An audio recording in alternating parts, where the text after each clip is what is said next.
Good evening and welcome to Embers and Pages, where we retell the world's most beautiful stories in a voice meant for rest.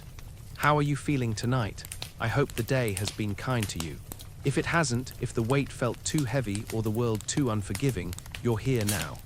And here, in this quiet hour, we set everything down. We let compassion soften what hardness the day brought. We remember that even the most broken among us can be made whole again. If you're new here, welcome. If you've returned, thank you. Your presence is a gift, a gentle reminder.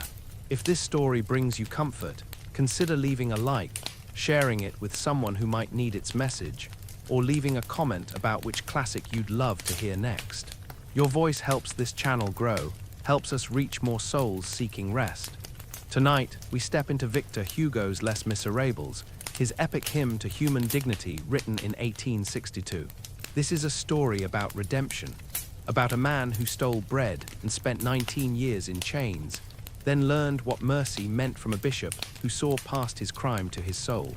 It's about compassion in a world that often forgets it, about love breaking through despair, about the light that persists even in the darkest corners of human suffering. Through Jean Valjean's journey, through Fantine's sacrifice, through young Cosette and idealistic Marius, Hugo asks us to see every person as worthy of grace. Before we begin, let's prepare your space for sleep. Dim the lights or turn them off completely. Lower the volume to just above a whisper. Let yourself strain slightly to hear, which helps quiet the restless mind. Find your most comfortable position. Let your body settle deeply into the mattress, into the pillows. Pull a soft blanket over yourself. Close your eyes if it feels right. Let your breathing slow and deepen. Inhale gently. Exhale completely. There's nothing to do but listen. Don't worry if you drift away before the story ends. That's exactly what should happen. This story will be here tomorrow and the next night and the next. But tonight, sleep is your only task. Let go of everything else. Our story begins in 1815, in the mountain town of Digne in southern France, where an ex-convict named Jean Valjean walks the cobblestone streets as evening falls. His shoulders bent under the weight of a yellow passport that marks him as dangerous, not yet knowing that one night, one act of impossible kindness will crack open his heart and change everything. The autumn air grows cold, and he is so very tired. Jean Valjean had been free for only 4 days, but already he understood that freedom was a word with many meanings. The prison gates had opened, the chains had come off, and yet he walked through the world more caged than ever, because now every door closed in his face, every innkeeper turned him away, every face looked at him with fear or disgust when he showed them the yellow passport that declared him an ex-convict. 19 years. That's how long he had been in the galleys at Toulon. 19 years for stealing a loaf of bread to feed his sister's starving children. The initial sentence had been 5 years, but each escape attempt, each moment of defiance, each failure to submit had added more time. 19 years of backbreaking labor, of sleeping in chains, of being known only by a number, 24,601. Now, in October of 1815, he was 46 years old, and his body was worn like an old rope. His muscles were still powerful from years of labor, but there was a hardness in him, a bitterness that had calcified around his heart like stone. The world had taken everything from him. It had taken his youth, his family, his name. It had taught him that human beings were cruel, that mercy was a lie, that the strong devoured the weak and called it justice. He had walked for days, trying to find work, trying to find shelter. In every town, he showed his passport as the law required. In every town, he was turned away. Innkeepers told him they had no rooms. Business owners told him they had no work. Even the prison, when he presented himself there, refused him a bed. Finally, exhausted and hungry, Valjean arrived in the small town of Digne. It was evening. The mountains rose around the town like ancient walls, their peaks touched with the last golden light of sunset. The air smelled of wood smoke and autumn and bread baking somewhere out of sight. He was so hungry. He had money earned from the prison and saved carefully, but no one would serve him. He tried the inn. The innkeeper took one look at his passport and shook his head. He tried another, then another. Doors closed, shutters pulled tight. Voices told him to move along, to take his criminality elsewhere, to not bring his shadow into their establishments. Children stared at him from doorways, then were pulled inside by anxious mothers. Valjean sat on a stone bench in the empty square, his head in his hands. Darkness gathered around the town. The stars began to emerge, cold and distant. He thought of the years stretching behind him, all those nights in the galleys and the years ahead, and for a moment the weight of it was too much. He was so tired, not just tired in his body, though his bones ached and his feet were raw from walking. Tired in his soul. A child saw him sitting there. She was small, perhaps 7 years old, with a gentle face. She approached him cautiously. "Monsieur," she said, her voice soft. "Are you hungry?" Valjean looked up.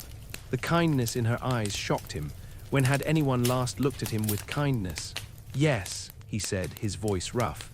"My mother says when people are hungry, we should tell them about the bishop," the little girl said. "He never turns anyone away. His house is there, the one with the blue door."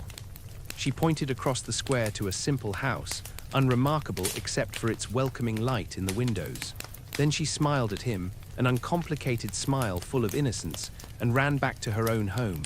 Valjean stared at the blue door. A bishop. Well, bishops were men of God, weren't they? Perhaps this one would show mercy. Or perhaps he would be like all the others. But Valjean had no options left.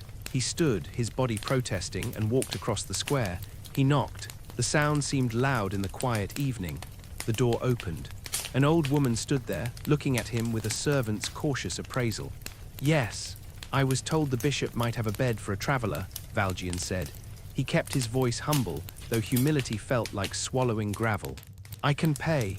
Wait here," the woman said, and closed the door. Valjean waited. He expected to hear locks turning, to hear whispers and then silence. That's how it always went.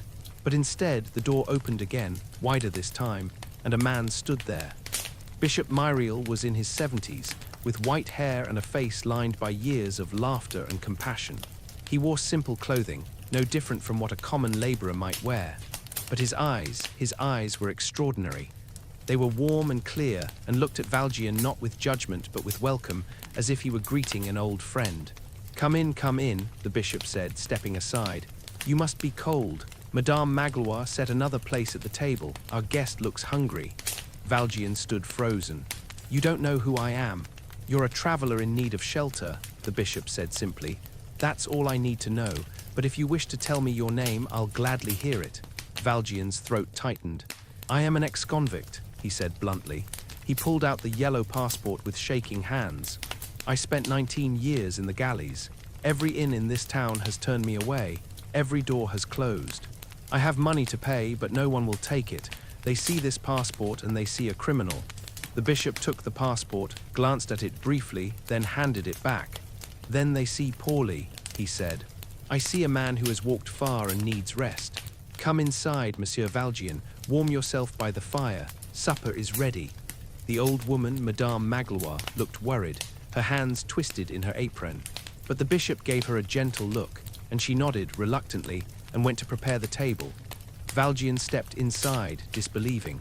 The house was simple but warm, with a fire crackling in the hearth and the smell of soup and bread filling the air.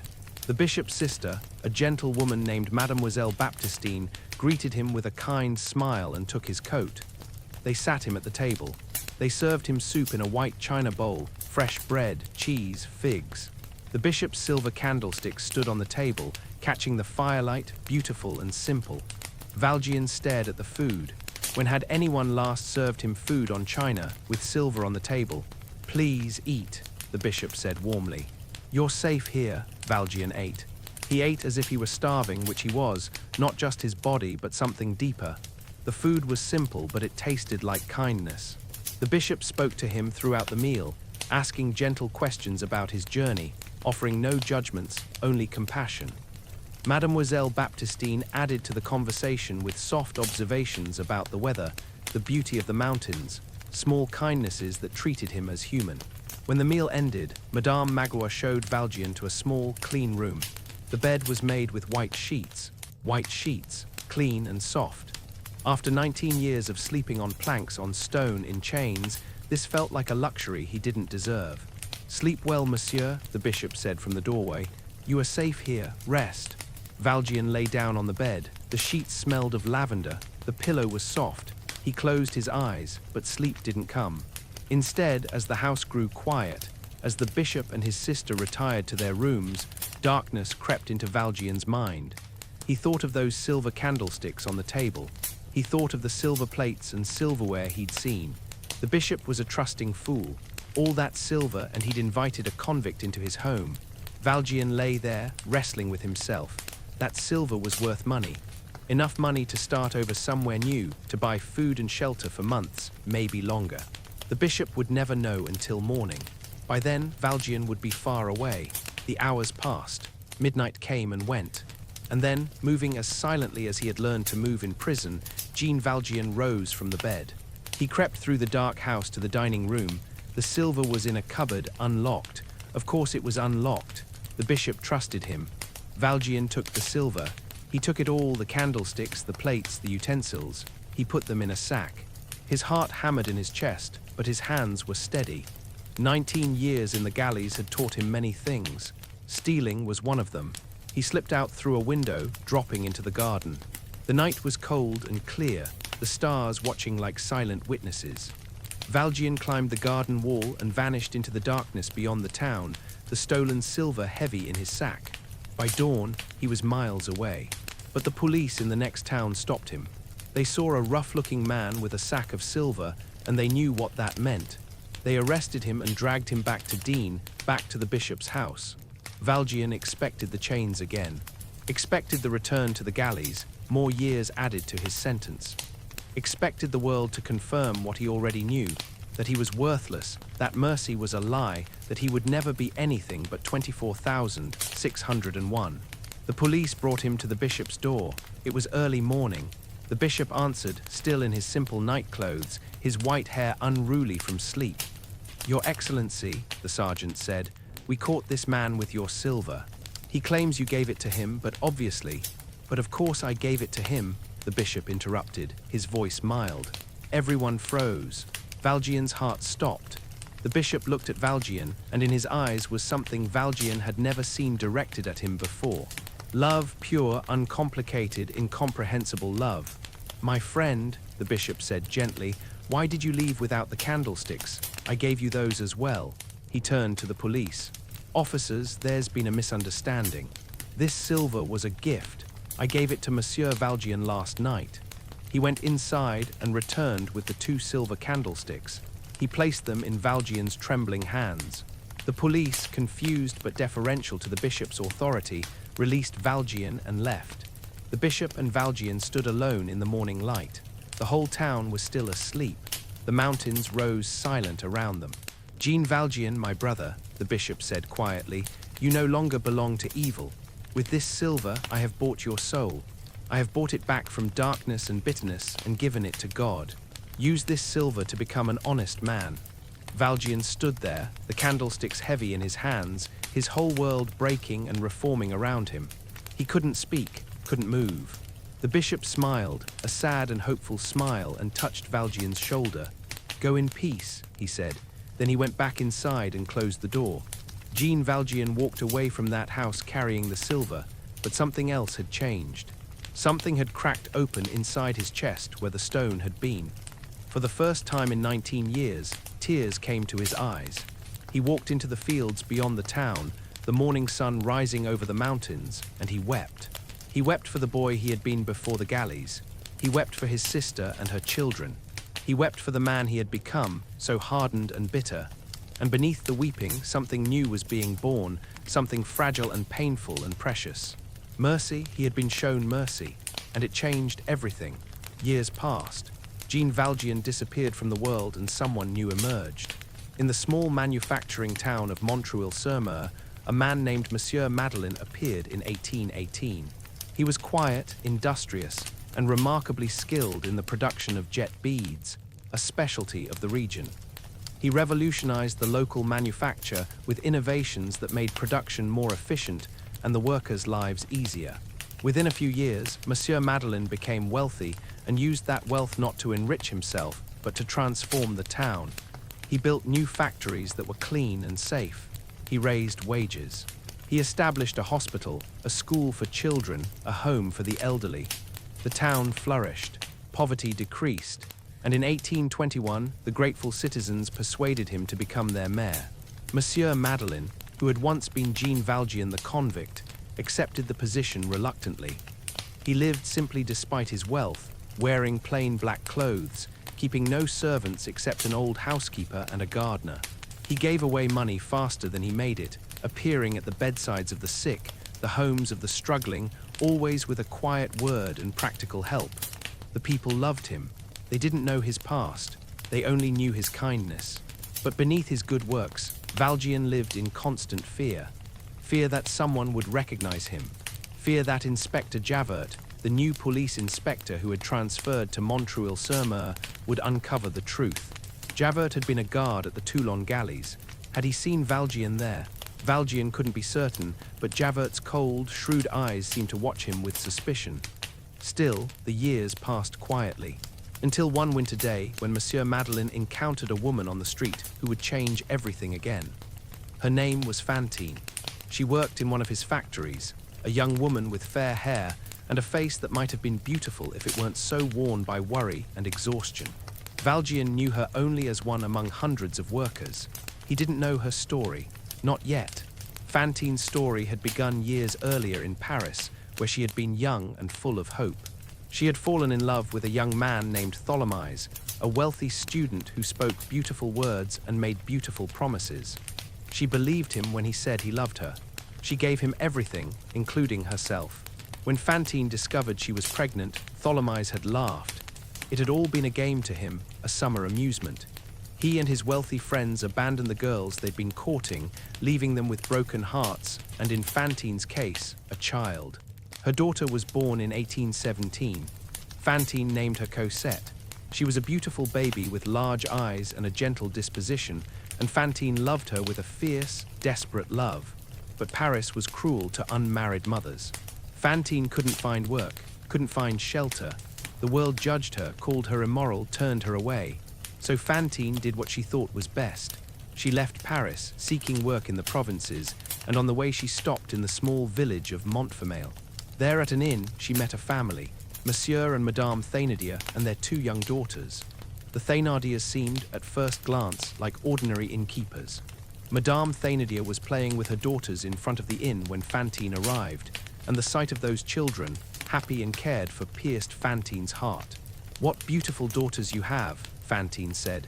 Madame Thénardier, who was calculating and shrewd, saw opportunity in the sad young woman with her infant. "Thank you, madame. We do love our children. Raising them properly is the most important work we do." Fantine, desperate and naive, made a terrible decision born of love. "Would you consider caring for another child?" she asked. "Just for a while. I have work waiting in Montreuil-sur-Mer, but I cannot bring my daughter. If you would care for her, I would pay you. I would send money every month." The Thénardiers exchanged a glance. Then Madame Thénardier smiled, all false warmth. "Of course, dear, we would be happy to care for your little one. We'll treat her like our own daughter." Fantine believed her. She had to believe her. She gave them little Cosette, kissed her baby's soft hair, promised she would return soon, and walked away with her heart breaking. She sent the Thénardiers money every month, most of what she earned at the factory, believing Cosette was safe, happy, loved. She was wrong. The Thénardiers were cruel in a particular way. Monsieur Thénardier was a swindler and a coward, always scheming to extract money from anyone unfortunate enough to cross his path. Madame Thénardier was harsh and cold, with no love except for her own daughters. They saw Cosette not as a child to care for, but as a resource to exploit. They sent Fantine letters claiming Cosette needed medicine, new clothes, special care. Each letter demanded more money. Fantine sent everything she had. She believed she was providing for her daughter, but little Cosette wore rags. She slept in a dark corner. She was made to work like a servant, scrubbing floors, hauling water, while the Thénardier daughters played. She was fed scraps while they ate well, and Fantine knew none of this. She only knew she needed to send more money, work more hours, sacrifice more. At the factory in Montreuil-sur-Mer, Fantine worked quietly, keeping to herself. The other women gossiped and laughed during breaks, but Fantine just sewed, her fingers flying, producing more work than anyone else because every piece meant more money to send to Cosette. But then the other women discovered her secret. She had a child out of wedlock, an illegitimate daughter. The gossip spread through the factory like fire. The women, many of whom were petty and self-righteous, began to shun her. They made cruel comments. They went to the factory supervisor and demanded Fantine be dismissed. "She's immoral," they said. "She sets a bad example." The supervisor, a man named Monsieur Bamatabois who cared more about order than justice, called Fantine to his office. "You lied on your employment papers," he said coldly. "You claim to be without encumbrances. You have a child. This is grounds for immediate dismissal." "Please," Fantine begged. "I need this work. My daughter needs me. I send everything I earn to her caregivers. Please, monsieur, I'll work harder. You're dismissed. Collect your things and leave." Fantine stood there, the world tilting beneath her. Without this work, how would she send money? How would Cosette eat? But the supervisor was unmoved. She was escorted from the factory, her few possessions given to her at the door. The other women watched her leave with satisfaction or pity or indifference. Fantine walked through the snow-covered streets of Montreuil-sur-Mer, her thin shawl pulled tight, her world collapsing. She tried to find other work. She tried everywhere, but word spread. No one would hire an immoral woman, a mother without a husband. Then came another letter from the Thénardiers. Cosette was ill, they claimed. She needed expensive medicine immediately. If Fantine didn't send the money, the child might die. Fantine sold everything she owned. Her furniture, her clothes, her small trinkets. It wasn't enough. The Thénardiers demanded more. Fantine had beautiful hair, thick and golden, falling to her waist. She went to a wig-maker. "How much will you give me for my hair?" she asked. The wig-maker appraised her. 40 francs. Fantine closed her eyes, then she nodded. The wig-maker cut off her hair, shearing her like a sheep, leaving her head shorn and vulnerable. She looked at herself in the glass afterward and barely recognized the gaunt woman staring back. She sent the money to the Thénardiers, but they demanded more. Fantine had 2 teeth in front that were quite straight and still beautiful. A traveling dentist came to town, and Fantine went to him. "How much will you give me for my front teeth?" she asked. The dentist, a man with no scruples, smiled. 40 francs each, they're good teeth." Fantine let him pull them. The pain was excruciating. She bled and wept, but she sent the money to the Thénardiers, and still they demanded more. Winter deepened. Fantine had no work, no money, no resources left to sell except one thing, herself. There are moments when desperation becomes a kind of drowning, when a person will grasp at anything to keep their child above water even as they sink. Fantine, who had been so young and hopeful once, who had believed in love and goodness, made the choice that desperate mothers throughout history have made. She walked the frozen streets at night. She sold her body to men who didn't care about her name, her story, her pain. She endured their rough hands and rougher words. She came home in the early morning hours, counted out the coins, and sent them to the Thénardiers. Every franc meant Cosette might eat, might have a warm coat, might survive. Fantine told herself this, told herself it was worth it, told herself that love required sacrifice, and what was her body, her dignity, her soul, compared to her daughter's life. But it was destroying her. The cold, the hunger, the shame, the sickness spreading through her lungs. She grew thinner, her cough worsened. Her face became hollow, her eyes feverish. She was 25 years old, but she looked ancient. One night in the street, a young man from a wealthy family, Monsieur Bamatabois, the same supervisor who had dismissed her from the factory, saw her and decided to amuse himself. He mocked her, pushed snow down her dress, humiliated her. Fantine, already at the breaking point, snapped. She attacked him, screaming, clawing, all her rage and despair pouring out. A police whistle blew. Inspector Javert appeared. He seized Fantine roughly. She struggled, crying out, but Javert was unmoved. He dragged her toward the station, declaring she would be arrested for assault, sent to prison for 6 months. "No," Fantine screamed. "No, you don't understand, my daughter. I have to send money to my daughter. You should have thought of that before you attacked a respectable citizen," Javert said coldly. And then a voice, quiet but filled with authority, cut through the chaos. "Release her." Javert turned. Monsieur Madeleine stood there in the snowy street, his face grave. "Monsieur Maire," Javert said stiffly, "this woman assaulted." "I saw what happened," Madeleine said. "That gentleman provoked her. She will not be arrested. Release her to my custody." Javert's jaw tightened. He obeyed, but his eyes were cold with resentment. He released Fantine, and Monsieur Madeleine took her arm gently. "Come with me," he said. He brought her to the hospital he'd established, commanded the sisters there to care for her. He paid for her room, her medicine, everything. He sat by her bedside as the doctor examined her. "She's very ill," the doctor said quietly to Madeleine.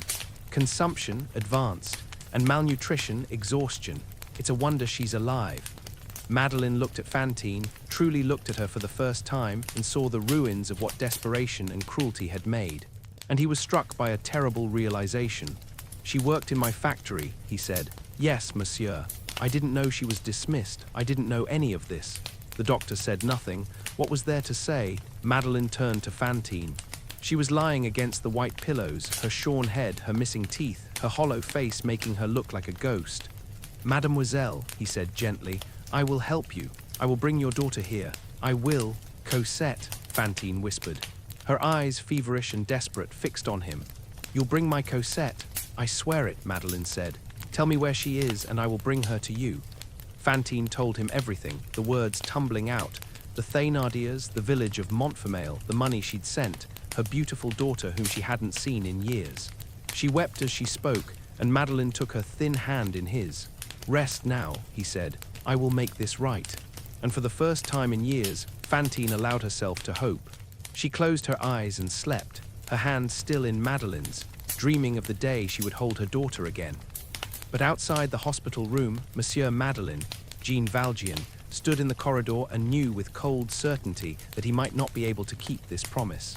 Because Javert was growing suspicious, because the past was closing in, because mercy, he was learning, demanded more than silver candlesticks. It demanded everything. Fantine lay in her hospital bed, drifting between waking and fever dreams. Sometimes she imagined Cosette running through a garden, laughing, her arms open.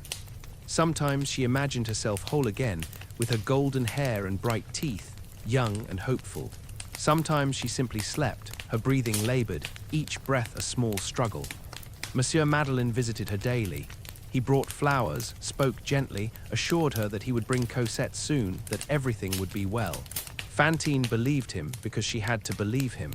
Hope was the only thing keeping her alive. But Jean Valjean was being torn apart, his carefully constructed life as Monsieur Madeleine was crumbling.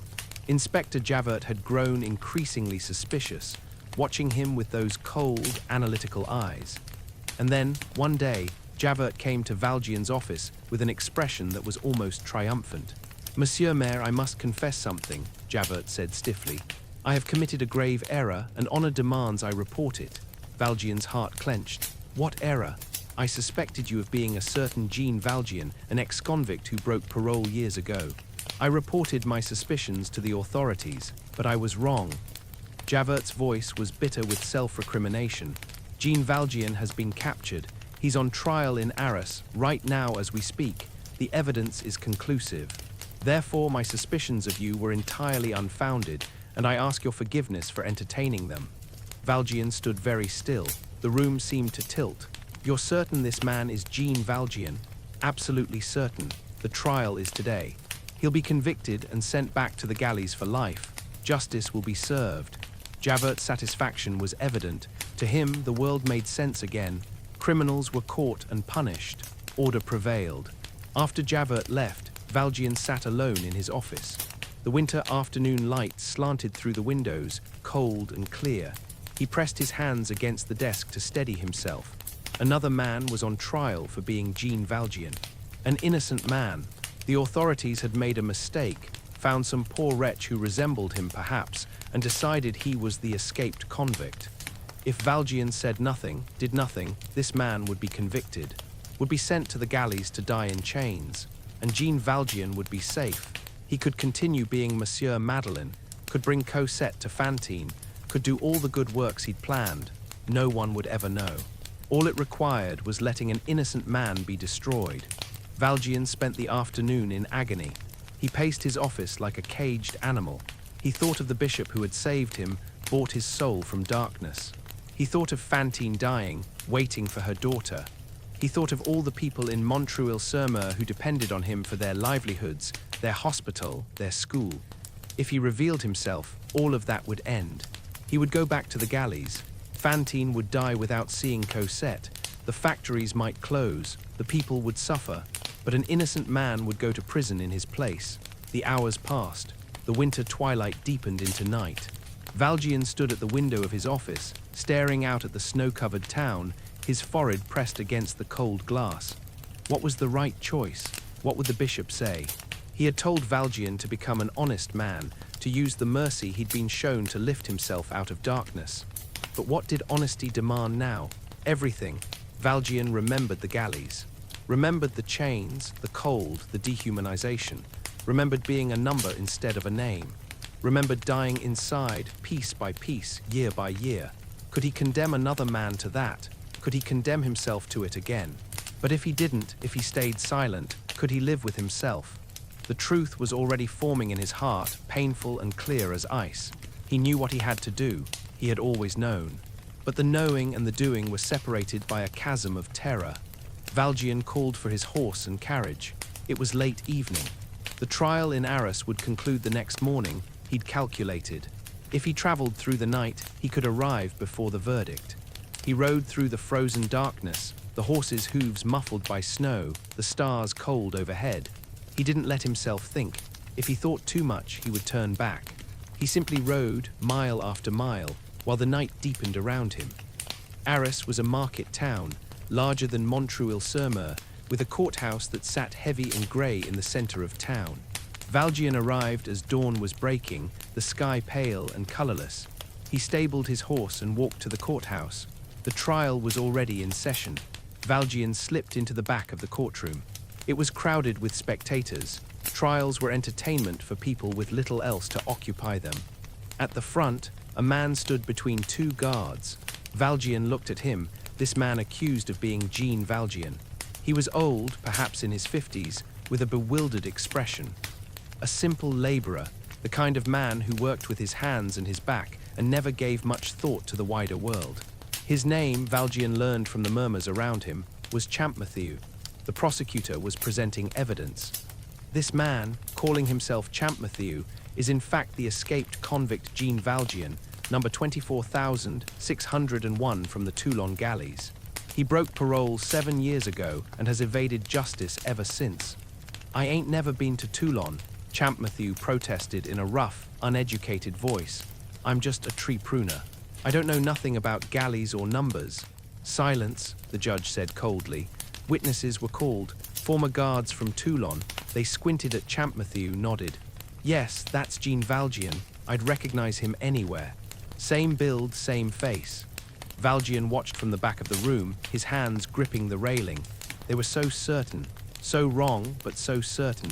And poor Champmathieu didn't even understand what was happening to him. He kept protesting weakly, looking around for someone to believe him, but no one did. The prosecutor moved for conviction. The judge prepared to deliver the verdict. Valjean stood. His legs felt numb. His voice, when it came, seemed to belong to someone else. Stop. Everyone turned. The courtroom fell silent. Valjean walked down the center aisle, every eye on him. He walked like a man approaching his own execution, which, in a sense, he was. He reached the front of the courtroom and turned to face the judge.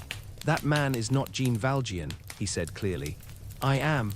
The courtroom erupted in noise, gasps, exclamations, confusion. The judge banged his gavel. Who are you? The judge demanded. I am Monsieur Madeleine, mayor of Montreuil-sur-Mer, Valjean said. His voice was steady now, though his heart was breaking. And before that, I was Jean Valjean, convict number 24,601, imprisoned at Toulon for 19 years, escaped from parole in 1816. I am the man you seek. The prosecutor stood, sputtering. This is absurd. Monsieur Madeleine is a respected. I am Jean Valjean, Valjean repeated. He turned to the former guards. You remember me, look at me. Am I not the man you knew? The guards stared at him. One of them, an older man with a scar on his face, went pale. My God, it is him, it's Valjean. The judge leaned forward, his expression severe. You understand what you're confessing to? Yes, Valjean said quietly. I understand perfectly. You will be arrested. You will be sent back to the galleys for life. I know. Then why? The judge paused, genuinely confused. Why confess? No one suspected you. You could have remained free. Valjean looked at Champmathieu, who was staring at him with uncomprehending relief. Because that man is innocent. And I am guilty. He pulled back his shirt collar, revealing the brand burned into his shoulder, the number from the galleys. It was proof, undeniable and permanent. The courtroom fell silent again, a different kind of silence now. Even the judge seemed moved, though he tried to hide it. Valjean turned and walked out of the courtroom. He didn't run. There was no point. The guards followed him. Outside, in the cold morning air, they put chains on his wrists. Monsieur Madeleine, I mean Valjean, one of the guards said, almost apologetically. It's all right, Valjean said. The chains were heavy and familiar. He had worn them for 19 years before. He could wear them again. But as they led him toward the jail to await transport back to Toulon, one thought consumed him: Fantine. He had promised her he would bring Cosette. He had sworn it. And now he would break that promise. The guards allowed him one concession, given his previous status. He could send a message.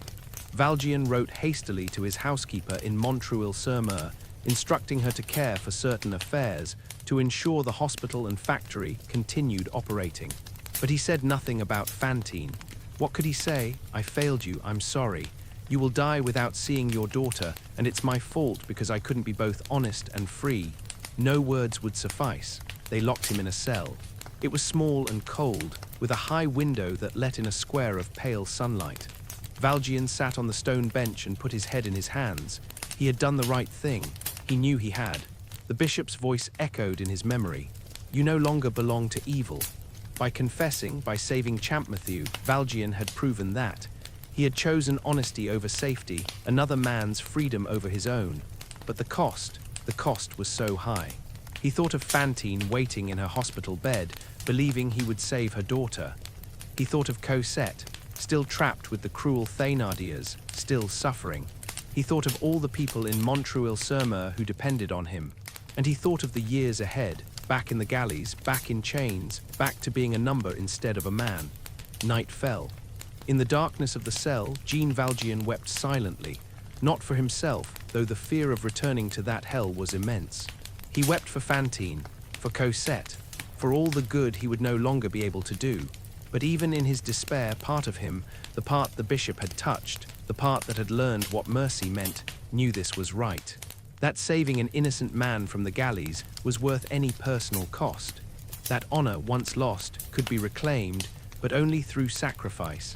The stars moved across the small window above him. Valjean sat in the darkness and waited for morning, when they would take him back to Toulon, back to the chains, back to the sea and the stone and the slow death of the galleys. He had become an honest man, just as the bishop had commanded, and it had cost him everything. But Jean Valjean did not go quietly back to the galleys. Not yet. The guards had underestimated him. They remembered him as a convict, a laborer, a number. They had forgotten, or perhaps never known, that in 19 years at Toulon, Valjean had learned many things, including how to escape. The jail in Arras was old, its walls thick but its locks rudimentary. That night, while the town slept, Valjean worked at the window bars with patient, methodical strength. His hands, still powerful from years of labor, bent the old iron slowly, quietly, until there was space enough for a man to slip through. He dropped into the alley below and vanished into the darkness. But he didn't run far. He didn't flee to safety. Instead, he turned his horse toward Montreuil-sur-Mer, toward the hospital, toward Fantine. He had made a promise. If he had any time left as a free man, hours, days, however long before they caught him again, he would use it to keep that promise. He rode through the night, the winter wind cutting through his clothes. By dawn, he was back in Montreuil-sur-Mer. The town was just waking. Smoke rose from chimneys. The morning bells rang from the church. Valjean went directly to the hospital. The sisters who ran it knew him as their benefactor, their founder. They admitted him immediately, though they looked troubled. Monsieur Madeleine, there's news from Arras, one sister said hesitantly. They say you were arrested, that you're... I know, Valjean said. I don't have much time. How is Mademoiselle Fantine? The sister's expression turned grave. Worse, monsieur, the fever's gotten worse. She's been calling for you, begging to see her daughter. We've tried to keep her calm, but take me to her.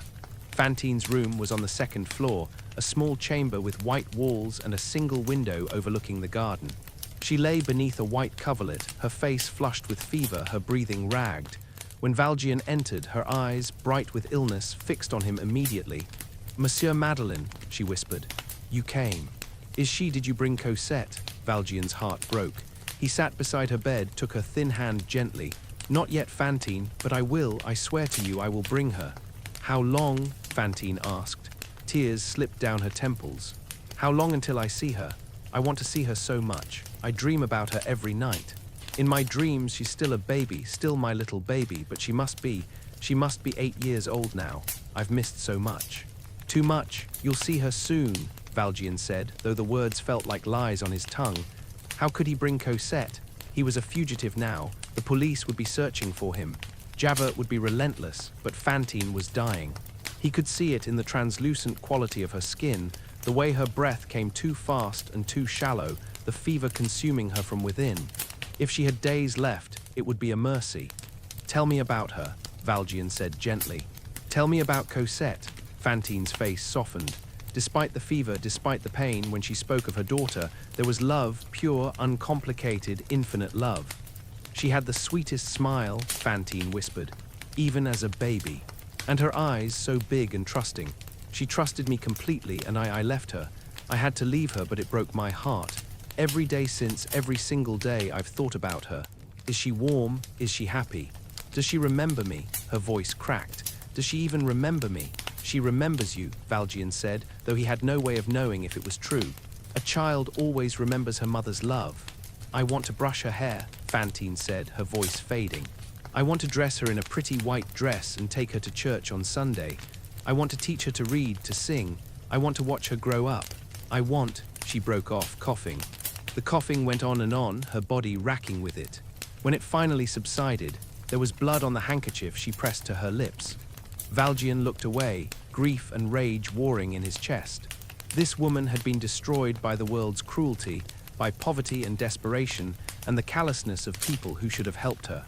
And he, with all his wealth and power as Monsieur Madeleine, had not protected her. He had been too late. "Rest now," he told her gently. "I will leave immediately for Montfermeil. I'll bring Cosette back to you. I promise." Fantine smiled, a fragile, hopeful smile. "Thank you," she breathed. "Thank you." She closed her eyes. Her breathing slowed, became more regular. She was asleep or close to it. Valjean stood to leave. He needed to act quickly. Montfermeil was not far, perhaps 2 days' journey there and back if he traveled fast. He could retrieve Cosette, and the door to the room burst open. Inspector Javert stood in the doorway. He was flanked by 2 policemen, his face a mask of cold satisfaction. His eyes found Valjean immediately. "Jean Valjean," Javert said, his voice ringing with triumph. "You are under arrest for breaking parole, for escape from custody, and for your crimes against the state." Valjean stood very still. The policemen moved to either side of him. "Inspector," Valjean said quietly, "I ask for 1 day. Just 1 day. There is a child who needs. You ask for mercy." Javert's voice was incredulous. "You, a criminal, an escaped convict, ask for mercy. You have no right to anything but the chains waiting for you. Please." Valjean glanced at Fantine, still sleeping, unaware of what was happening. "That woman is dying. Her daughter is being mistreated. Let me bring the child here, just that one thing, and then I will go with you willingly. I give you my word."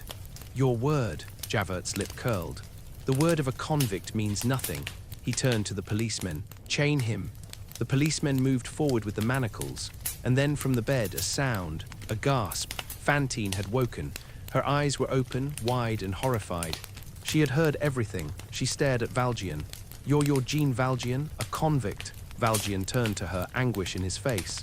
"Fantine, you lied to me," she whispered. "You said you'd bring my daughter. You promised." "I will," Valjean said desperately. "Fantine, I swear I will bring Cosette to you. I just need—" "Enough," Javert snapped. He looked at Fantine with disdain. "Mademoiselle, this man is a criminal. Nothing he says can be trusted. He manipulated you, as he manipulated everyone in this town." Fantine stared at Javert, then back at Valjean. Her breathing was coming faster now, too fast. "My daughter," she said, her voice breaking. "Who will bring me my daughter?" "I will," Valjean said. "Fantine, please, believe me, I will." "Get him out of here," Javert commanded. The policeman grabbed Valjean. He struggled not to escape, but to reach Fantine, to explain, to reassure her.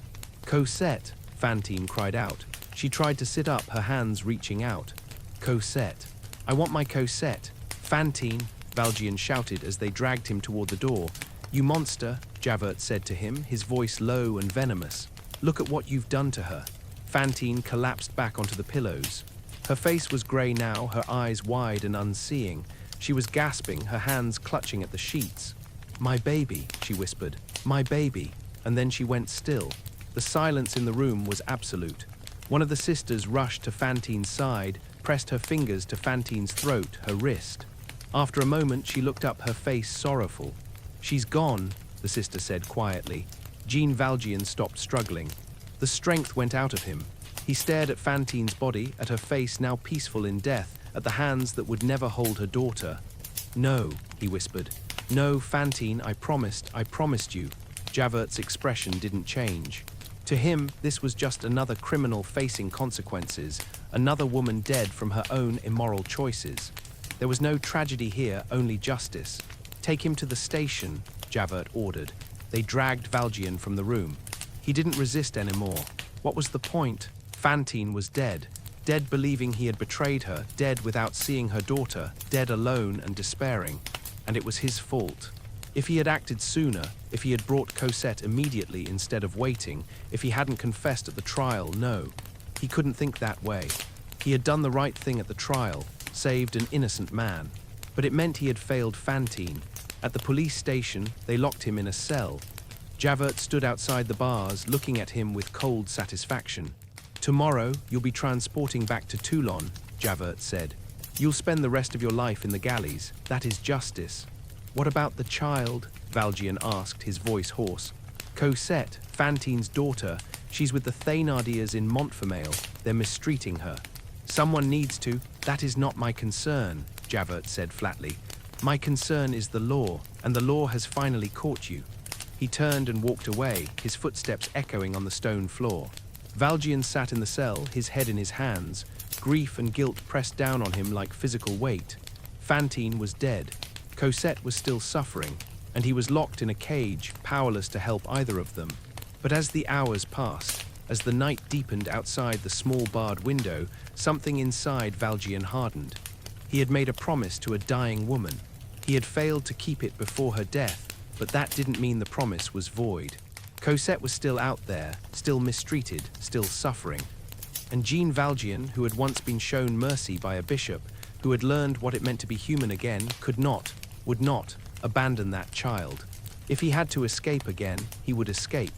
If he had to become a fugitive for the rest of his life, so be it. Fantine had given everything for her daughter. The least Valjean could do was honor that sacrifice. He looked at the cell door, at the lock. He pressed his hands against the bars and felt their strength. The building was old, the locks were standard, and Jean Valjean, after 19 years in the galleys, knew how to be patient. He would escape.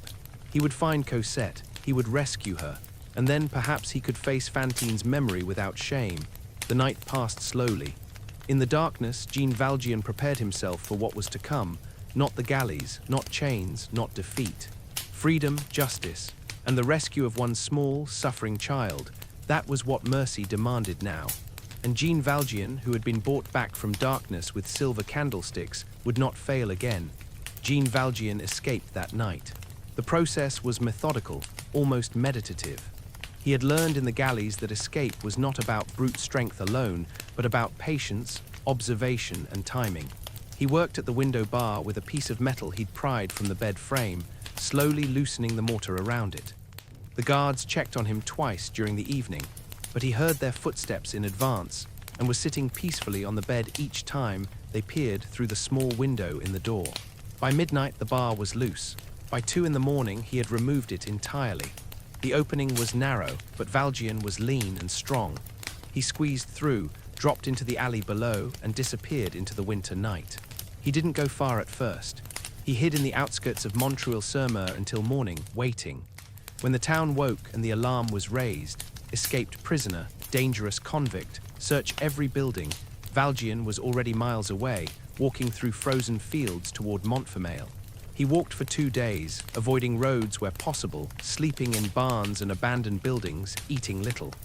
His mind was fixed on one thing, Cosette. He would find her. He would save her. That was all that mattered. Montfermeil was a small village, the kind of place where strangers were noticed, but travelers were common enough not to raise immediate alarm.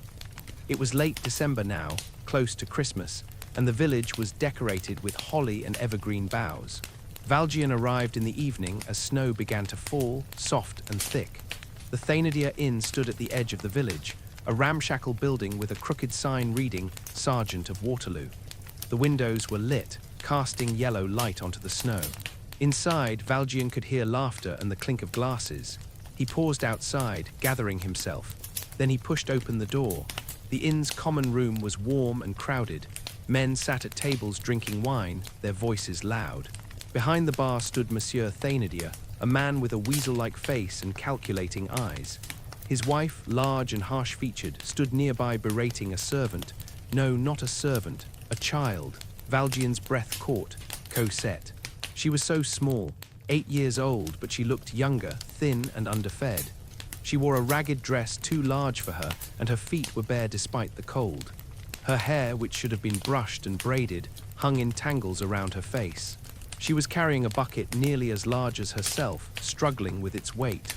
"Faster, you lazy thing," Madame Thénardier snapped. "The gentlemen are waiting for their wine." Cosette hurried, nearly stumbling under the bucket's weight. No one helped her. No one even seemed to see her as human, just a useful object, a tool for labor. Valjean's hands clenched into fists. He forced himself to remain calm, to think. He couldn't simply take the child. That would cause a scene, bring the authorities. He needed to be careful. He approached the bar. Monsieur Thénardier turned to him with a merchant's smile, the kind that calculated a customer's worth in an instant. "Good evening, monsieur. Welcome to the Sergeant of Waterloo. Wine, a room for the night." "A room, yes," Valjean said, "and supper." Of course." Thénardier snapped his fingers at Cosette. "You, bring wine for the gentleman."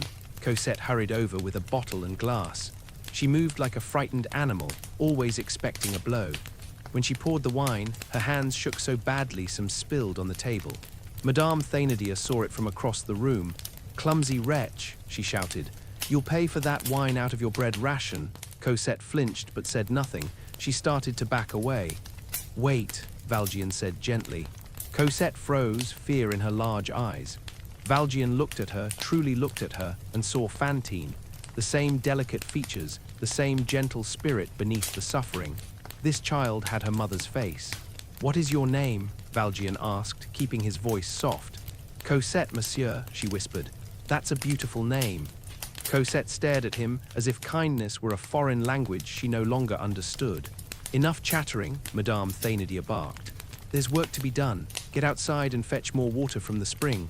"But madame," Cosette said, her voice barely audible, "it's dark outside and the spring is in the forest, and are you defying me?" Madame Thénardier advanced on her, and Cosette shrank back.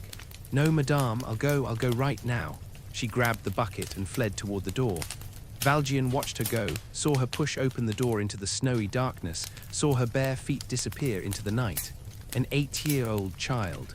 Alone in the forest, in the dark and cold, to fetch water because these monsters were too cruel to do it themselves or to let her rest. Valjean's decision crystallized. "Monsieur Thénardier," he said, turning to the innkeeper. "That child, Cosette. She's not yours, is she?" Thénardier's expression became wary. "She's in our care. Her mother sends money for her upkeep." "Her mother is dead," Valjean said bluntly. Thénardier's eyes widened slightly, then narrowed with calculation. "Dead. Are you certain? I was there when she died." Valjean pulled out his wallet, heavy with the money he'd brought. "I made her a promise that I would care for her daughter. I've come to take Cosette." "Take her?" Madame Thénardier had drifted over, her ears sharp for any talk of money. "You can't just take her. We've cared for that child for years. Fed her, clothed her, sacrificed for her." Valjean looked at the woman's hard face, at her well-fed body, at her own daughters sitting by the fire in clean dresses and warm stockings. He looked at the sacrifices they'd made. "I'll compensate you for your trouble," Valjean said evenly. "Name your price." Thénardier and his wife exchanged glances. This was their language: money, negotiation, exploitation. Well, Thénardier said slowly, we've grown quite attached to the child. And there's the matter of the debts her mother left, medical expenses we covered, clothing we provided. How much? Valjean cut through the lies. 1,500 francs, Thénardier said. It was an outrageous sum, far more than they'd ever spent on Cosette. Valjean counted out the money without hesitation and placed it on the bar. The Thénardiers stared at the money, greed and surprise warring on their faces. They'd expected him to negotiate, to balk at the price. Done, Madame Thénardier said quickly, snatching up the money before he could change his mind. The child is yours, good riddance to her. I'll need her things, Valjean said. Things? Madame Thénardier laughed harshly. She has no things. The dress she's wearing is already more than she deserves. Valjean's jaw tightened, but he said nothing. He had what he came for, legal right to take Cosette. The Thénardiers had accepted payment. They couldn't claim he'd kidnapped her. He walked to the door and stepped out into the snowy night. The forest at the edge of the village was dark, the trees black against the grey sky. Snow fell steadily, muffling sound. Valjean walked into the trees, following the narrow path toward the spring. He found Cosette there, struggling with the bucket. The spring was just a small pool fed by a stream, half frozen now. Cosette had managed to fill the bucket, but it was far too heavy for her to lift. She was trying desperately, her small hands raw and red with cold, her breath coming in frightened sobs. She was crying silently, the way children cry who have learned that crying aloud only brings punishment. "Let me help you," Valjean said gently. Cosette spun around, startled. When she saw him, fear crossed her face. Strange man in the forest, she'd been taught to fear that. "It's all right," Valjean said, crouching down to her level. "I'm not going to hurt you, I knew your mother." "Mammon," Cosette's voice was filled with longing and disbelief. "You knew my mammon?" "Yes, her name was Fantine, and she loved you very much." Tears spilled down Cosette's cheeks, hot against her cold skin. "Is she coming for me? I've waited so long. I thought she'd forgotten me." Valjean's heart cracked open. He reached out and gently took the child's frozen hands in his own, warming them. "Cosette," he said softly, "your mother can't come. She's gone to heaven. But before she died, she made me promise to take care of you. She wanted you to be safe and happy and loved." Cosette stared at him, trying to understand. "Mammon is dead." "Yes, little one, I'm so sorry." The child's face crumpled. She began to cry in earnest now, the grief of years pouring out. Valjean pulled her into his arms, this tiny, broken child, and held her as she wept. He held her while the snow fell around them, while she cried for the mother she barely remembered, for the years of loneliness and cruelty, for everything she'd lost. "You're not alone anymore," Valjean whispered into her tangled hair. "I promise you, Cosette, you're not alone." When her crying finally subsided into hiccups and shudders, Valjean picked up the bucket with one hand. It was nothing to his strength, and with his other hand he took Cosette's. "We're leaving this place," he told her. "The Thénardiers can't hurt you anymore, you're coming with me." "Forever?" Cosette asked, her voice small and hoping. "Forever," Valjean promised. They walked back to the inn. Valjean retrieved his bag from the room he'd paid for but wouldn't use. The Thénardiers barely glanced at them as they left, too busy counting their money. Valjean and Cosette walked out into the snowy night. The village was quiet, everyone inside by their fires. They walked down the road, and with each step, Cosette seemed to stand a little straighter, to breathe a little easier. "Are you my papa now?" she asked as they walked. Valjean looked down at her. In the darkness and snow, her face was an echo of Fantine's, full of desperate hope. He thought of the promise he'd made to Fantine.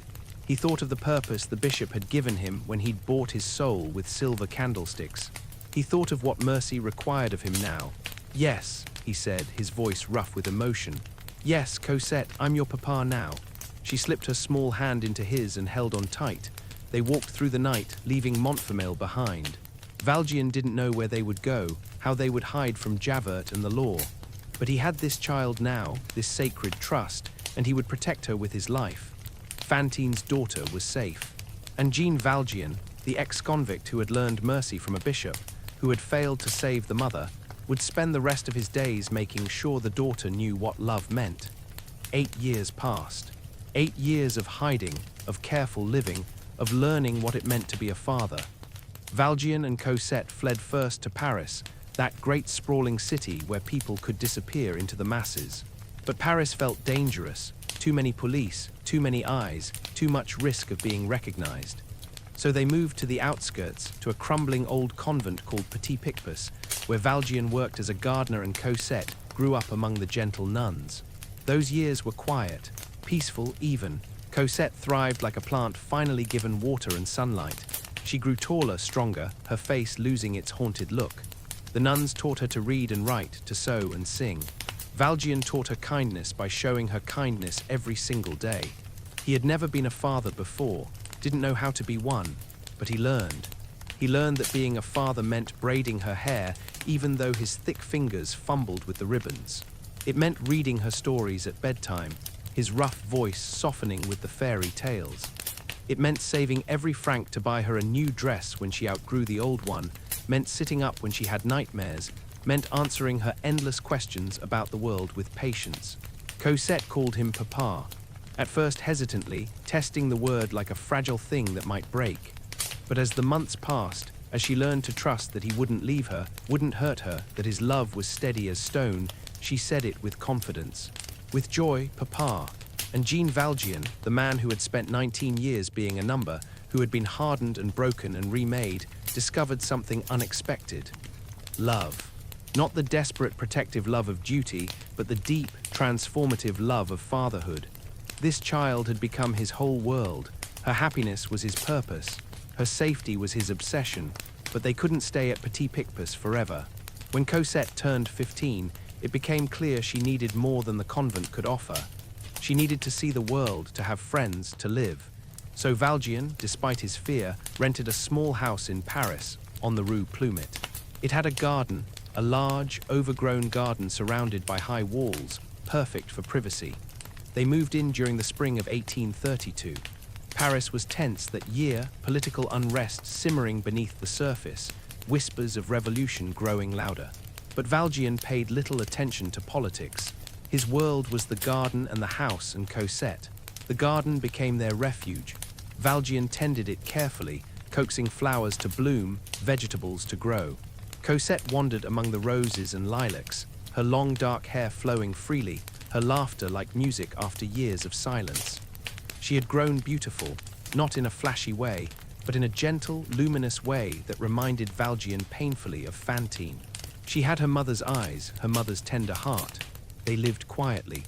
Valjean ventured out only when necessary, always watchful, always aware that somewhere in Paris, Inspector Javert still searched for him. Cosette knew her papa had secrets, knew they had to be careful, but she trusted him. She had learned young that the world could be cruel, that safety was precious. She was content in their garden, with her books and her flowers and her father's love. She didn't know she was lonely until the day she saw the young man. It happened at the Luxembourg Gardens. Valjean took her there sometimes, on quiet mornings when few people were about. Cosette would sit on a bench with a book while Valjean walked the paths nearby, always keeping her in sight. One morning, a young man walked past their bench.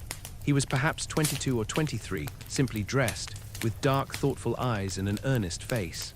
He glanced at Cosette as he passed, then looked again, longer. Cosette felt his gaze like a physical touch.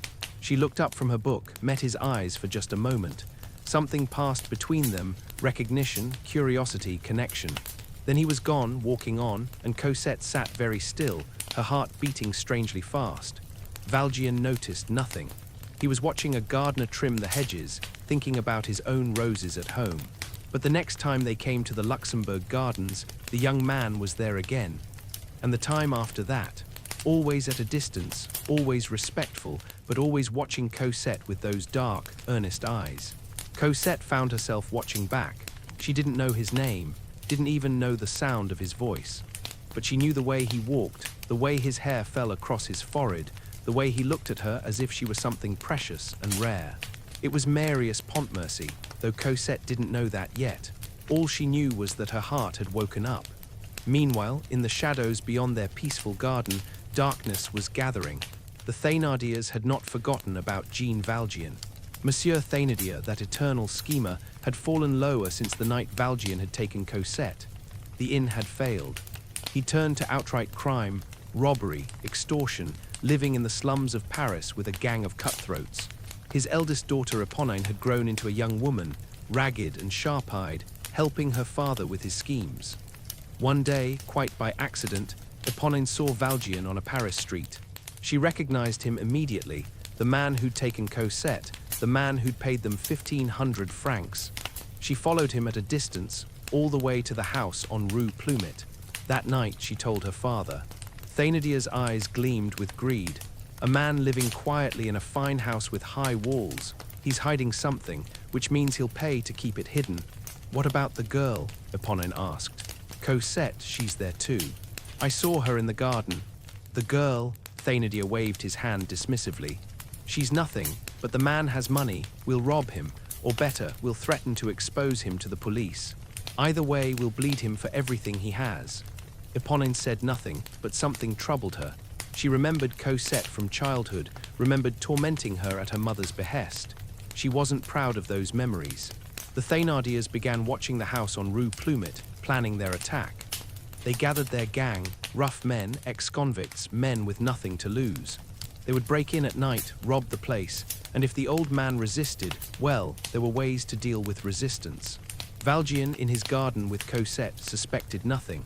But one evening, as twilight settled over Paris, Valjean noticed something wrong. A man loitering at the corner of their street. Another man, seemingly casual, but watching their house. And a third, pretending to read a newspaper but never turning the page. Valjean's instincts, honed by years as a fugitive, ignited. They were being watched, targeted. He said nothing to Cosette, didn't want to frighten her. But that night, after she'd gone to bed, Valjean sat by the window in the dark, waiting. Around midnight, he heard it, the soft scrape of someone climbing the garden wall. Then voices, low and urgent, multiple people. Valjean moved silently through the house, checking the locks, preparing. He had a pistol, bought years ago for protection, never used. He loaded it now, his hands steady. The intruders were in the garden now. He could hear them discussing which window to break, how to enter. There were at least 5 or 6 of them. Valjean couldn't fight them all. He needed help. A wild thought struck him. The police. He could alert the police, and they would drive the intruders away. But summoning the police meant risk, meant being seen, possibly recognized. Javert's successor might be just as relentless. And then another sound from the street. Shouts. The distinctive whistle of the police patrol. The voices in the garden turned to curses. Footsteps scrambled. The intruders fled, climbing back over the wall, disappearing into the night. Valjean stood at the window, breathing hard. Someone had alerted the police. But who? He would never know it was Eponine. She had followed her father and his gang to the house, torn between loyalty to her family and something else. Pity, perhaps, or the memory of Cosette's kindness in the past, or simply a recognition that there was enough suffering in the world without adding to it. She had run to the police patrol, told them there were criminals on Rue Plumet, then vanished before they could question her. The danger had passed for now, but Valjean knew what it meant. Paris was no longer safe. He and Cosette would have to move again, disappear again. It was the pattern of his life. Find safety, lose it, flee, start over.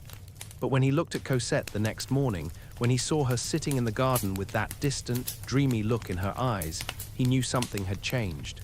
She was growing up, growing away from him. Soon she wouldn't be content with just a garden and a father. She would want more. And Valjean, who loved her more than his own life, would have to let her go. The thought filled him with a grief he couldn't name. He sat beside her on the garden bench. She was sewing, her fingers delicate and sure, the morning sun caught in her dark hair. "Papa," she said without looking up, "do you believe in love at first sight?" Valjean's heart clenched. "Why do you ask?" Cosette blushed, still not meeting his eyes. "I was just wondering. From the books I read." Valjean looked at his daughter, saw the woman she was becoming, and knew with terrible certainty that their quiet life was ending. "Yes," he said quietly, "I believe love can come suddenly, like grace, like mercy." Cosette smiled, a secret small smile, and returned to her sewing. Valjean sat beside her in the spring sunshine, in the garden he'd made for her, and felt time moving like a river, carrying them both toward something vast and unknown. He had saved her from the Thénardiers, had given her safety and love, had kept his promise to Fantine, but the world was intruding now. Revolution was coming to Paris, and love, whether he wanted it or not, was coming for Cosette. All he could do was hold on and pray that when the storm arrived, they would both survive it. His full name was Marius Pontmercy, and he was a young man caught between two worlds. He had been raised by his grandfather, Monsieur Gillenormand, a wealthy old royalist who believed in the old France, the France of kings and nobility and hierarchy. Gillenormand was not cruel, but he was rigid, convinced that the revolution had been a catastrophe, that Napoleon had been a tyrant, that the proper order of things required people to know their place. Marius had believed this too for many years. He'd been a dutiful grandson, quiet and studious, accepting his grandfather's politics as truth. But then, when Marius turned 18, he discovered something that shattered his world: his father. Marius had been told that his father, Colonel Georges Pontmercy, was a scoundrel, a Bonapartist, someone to be ashamed of. Gillenormand had separated Marius from him as a child, raised the boy himself. Marius barely remembered his father, had only vague impressions of a man in military uniform, sad eyes, a gentle hand on his head. But then Marius learned the truth. His father had not been a scoundrel, he had been a hero. Colonel Pontmercy had fought at Waterloo, had saved a general's life on the battlefield, had been wounded multiple times in service to France. He had loved his country and loved his son desperately. For years after Gillenormand took Marius away, the colonel had watched his son from afar, standing outside the church on Sundays to catch a glimpse, following him through Paris streets just to see him safe. He had never approached, never interfered, believing a wealthy grandfather could give Marius opportunities a poor ex-soldier could not. And then the colonel died, alone, in poverty, still loving his son. Marius, when he learned all this, was devastated. The father he'd been taught to disdain had been noble, sacrificial, worthy of honor, and Marius had never known him. The discovery changed everything. Marius began to question his grandfather's politics, his beliefs about France and revolution and the common people. He began to read different books, talk to different people. He discovered the ideals of the Republic, liberty, equality, fraternity. He discovered he believed in them. The confrontation with his grandfather was inevitable and explosive. "You would betray everything I've taught you," Gillenormand shouted. "You would honor that Bonapartist failure who called himself your father. He was a hero," Marius said, his voice shaking but firm, "and I will not dishonor his memory by pretending otherwise." "Then get out," Gillenormand roared. "If you choose him over me, choose poverty over wealth, choose your foolish ideals over your family, then leave. I will not support you." Marius, proud and heartbroken, left. He took almost nothing with him: some clothes, a few books, the medal his father had earned at Waterloo. He found a tiny attic room in the poorest quarter of Paris, a room with a slanted ceiling and a single small window. He sold everything he could spare and used the money to pay for the room and for tuition at law school. Life became very hard, very quickly. Marius, who had grown up with servants and fine food and warm fires, learned what poverty meant. He learned to be hungry, learned to be cold, learned to patch his one coat so many times it was more patches than coat. He learned to walk instead of taking a carriage, to skip meals, to write by candlelight because lamp oil was too expensive. But he was stubborn, proud, determined. He would not beg his grandfather's forgiveness, would not compromise his beliefs. He attended his law classes during the day and studied at night, working sometimes as a tutor or translator to earn a few francs. He made friends among the students, young men like himself, idealistic and passionate, who believed France could be better, fairer, more just. They called themselves Les Amis de l'Aube, the Friends of the ABC, a pun in French that sounded like Friends of the Abased. They met in a back room of the Café Musain, drinking wine they could barely afford, arguing about politics and philosophy late into the night. Their unofficial leader was Enjolras, a young man with golden hair and a face like an angel, but with eyes like steel. Enjolras believed in the revolution with a pure, almost frightening fervor. He was brilliant, charismatic, completely dedicated to the cause of justice and freedom. "The people are suffering," Enjolras said at their meetings, his voice ringing with conviction. "The monarchy cares nothing for them. The wealthy grow richer while children starve in the streets. We talk and talk, but when will we act? When will we stand up and say, 'No more, this ends now'?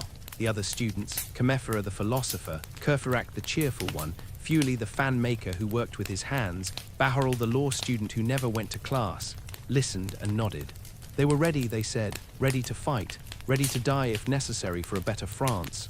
Marius listened too, his heart stirred by their passion, but part of him held back. He believed in their ideals, yes, but revolution, barricades, blood in the streets, the cost seemed so high. Still, he kept returning to the Café Musain, drawn by the camaraderie, the sense of purpose, the feeling that his life meant something beyond his own survival. And then one day, everything changed. He saw her. It was a spring morning at the Luxembourg Gardens. Marius went there when he needed to think, to escape his cramped attic room. He was walking the tree-lined paths, his mind on his studies, when he saw a girl sitting on a bench. She was young, perhaps 16, with long dark hair and a face of extraordinary gentle beauty. She wore a simple white dress and held a book, but she wasn't reading. She was looking at the flowers, at the light filtering through the leaves, with an expression of such pure wonder that Marius stopped in his tracks. He had never believed in love at first sight. It had seemed like foolishness, a concept from novels with no basis in reality. But in that moment, looking at her, something in his chest broke open. It felt like recognition, like coming home, like suddenly understanding the purpose of his existence. She was beautiful, yes, but it was more than that. There was something luminous about her, something that made the whole garden seem brighter. He wanted to speak to her, but he couldn't. His tongue felt frozen. His heart was beating so hard he was sure she could hear it. So he simply walked past, slowly, and glanced at her as he did. She looked up from the flowers, and their eyes met for just a moment. And then he was past her bench, walking on, but his whole world had shifted. He came back the next day. She was there again in the same spot with an older man who must be her father. A protective father, Marius noted. The man watched her carefully, lovingly. Marius couldn't approach. But he walked past their bench, and again their eyes met. This time she blushed and looked down at her book. It became a ritual. Every morning, Marius went to the Luxembourg Gardens. Every morning she was there. They never spoke, never even came close to each other, but they looked. And in those looks, something grew, tentative, fragile, beautiful. Marius's friends at the Café Musain noticed the change in him. He was distracted, distant, always hurrying to leave even though he had nowhere to go except his attic room. Pontmercy is in love, Courfeyrac announced one evening with a grin. Marius blushed crimson. I don't know what you're talking about. Oh, it's obvious. You have that look, distant, moony. Who is she? I don't even know her name, Marius admitted quietly. Well, that's a problem, Courfeyrac laughed. How can you be in love with someone whose name you don't know? But Marius was. Desperately, completely, hopelessly in love. He began to neglect his studies, skipped meetings of Les Armies, spent his days at the Luxembourg Gardens, hoping for a glimpse of her. When it rained and she didn't come, his misery was absolute. When the sun shone and she appeared, his joy was equally complete. He learned things about her by watching. She loved books, loved flowers, was gentle with everyone she encountered. Her father clearly adored her, was protective but not controlling. They lived quietly, spoke softly to each other, seemed to exist in a world of their own making. Marius began composing speeches in his head, imagining what he would say if he ever found the courage to approach her. But he never did. He was paralyzed by fear, fear of rejection, fear of her father's disapproval, fear that speaking to her would break the spell and reveal that his love was based on illusion. Weeks passed, spring deepened into early summer, and still Marius loved her from a distance, this girl whose name he didn't know, whose voice he'd never heard, who had somehow become the center of his entire existence. His friends grew concerned. You're wasting away, Courfeyrac said. When did you last eat a real meal? When did you last sleep? I'm fine, Marius said. But he wasn't fine, he was consumed. By love, yes, but also by the impossible distance between himself and the girl. He was poor, struggling, nobody. She was clearly from a good family, protected and cherished. What could he offer her? What right did he have to even dream of speaking to her? And yet he couldn't stop going to the gardens, couldn't stop looking for her, couldn't stop building a whole world in his imagination where she loved him back, where they could be together, where he was worthy of her. He didn't know her name was Cosette. He didn't know her father was a fugitive. He didn't know that she was just as consumed by thoughts of him, that she asked her father questions about love, that she looked for him as desperately as he looked for her. All he knew was that he loved her, and that love, for now from a distance, was both beautiful and terribly, achingly painful. But in Paris, in 1832, love and revolution were both stirring. And soon, very soon, Marius Pontmercy would have to choose between them. Love, when it comes to the young, is a force of nature, unstoppable, transformative, sometimes beautiful, sometimes devastating, always overwhelming. For Cosette and Marius, separated by propriety and fear, their love grew in silence, in glances exchanged across the Luxembourg gardens, in the careful timing of their walks so they would pass each other on the same path, in the nights spent lying awake, thinking of each other, imagining conversations they were too afraid to have aloud. Cosette would sit in her garden at night, looking at the stars, and wonder about the young man with the serious dark eyes. Who was he? What was his name? Did he think of her the way she thought of him? She had never felt anything like this before. It was excitement and terror and longing all mixed together, a sweet ache in her chest that never quite faded. Valjean noticed. Of course he noticed. He saw the faraway look in her eyes, the way she blushed for no reason, the way she became more careful about how she dressed, how she arranged her hair. He saw his daughter falling in love, and it filled him with a complicated grief. He had known this day would come, had known that Cosette would grow up, would want a life beyond their quiet garden. But knowing it and experiencing it were different things. She was slipping away from him, and there was nothing he could do to stop it. He considered leaving Paris again, moving them somewhere new where there would be no young man with dark eyes to steal his daughter's heart. But he couldn't bring himself to do it. Cosette was happy, truly happy for the first time in her life. How could he take that from her? So he said nothing, just watched, his heart slowly breaking. Meanwhile, Marius gathered his courage. It took him weeks to work up to it, but finally, one morning, he decided. He would speak to her, would introduce himself properly, would tell her. Well, he wasn't sure what he would tell her, but he would say something, anything, to break this torturous silence. He arrived at the Luxembourg Gardens early, his hair carefully brushed, his coat as neat as he could make it.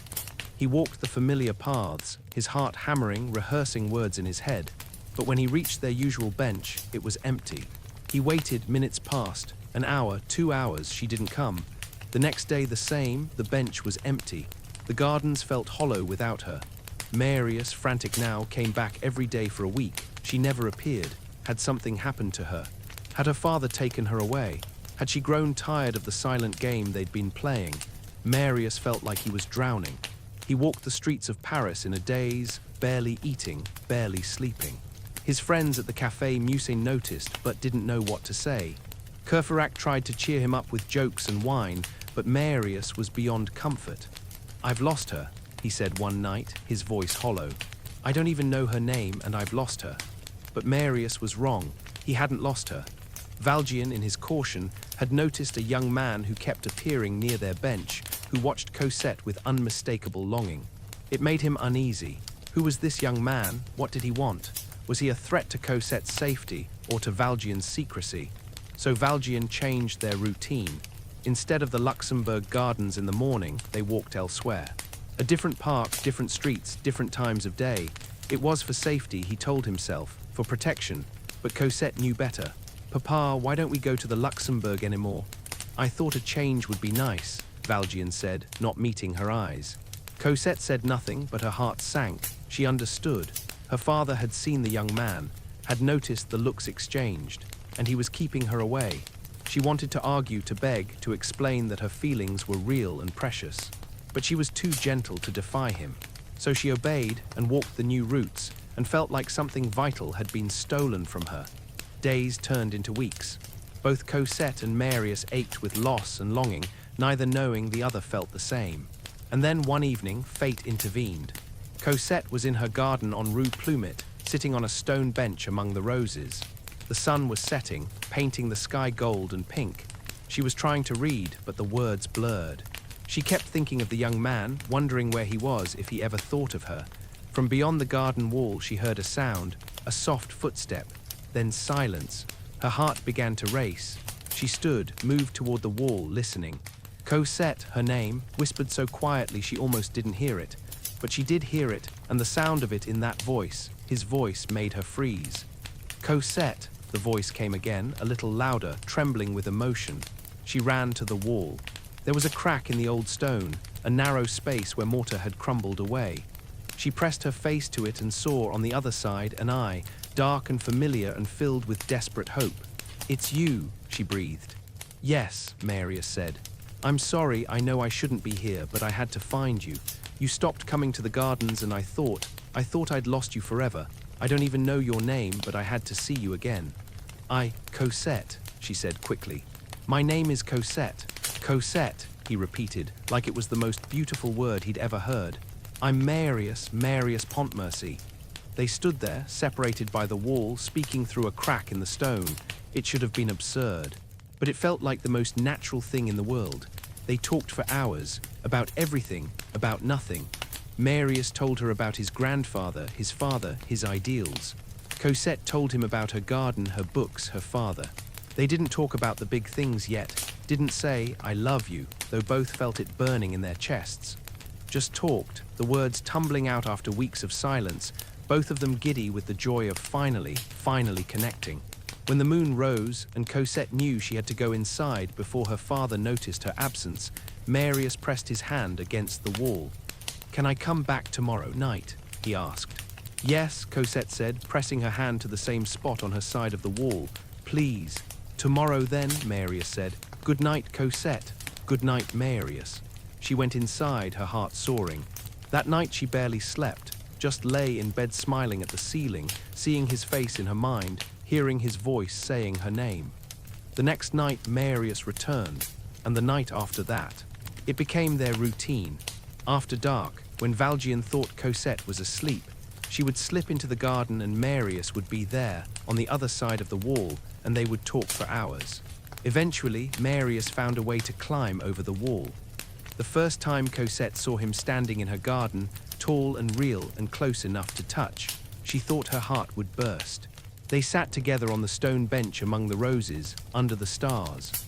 At first they sat carefully, a proper distance apart, but gradually, over the nights, they moved closer. Until one night Marius took her hand, his fingers trembling, and Cosette didn't pull away. "I love you," Marius said, the words simply falling out. "I know it's too soon, I know I have nothing to offer you, no money, no prospects, but I love you.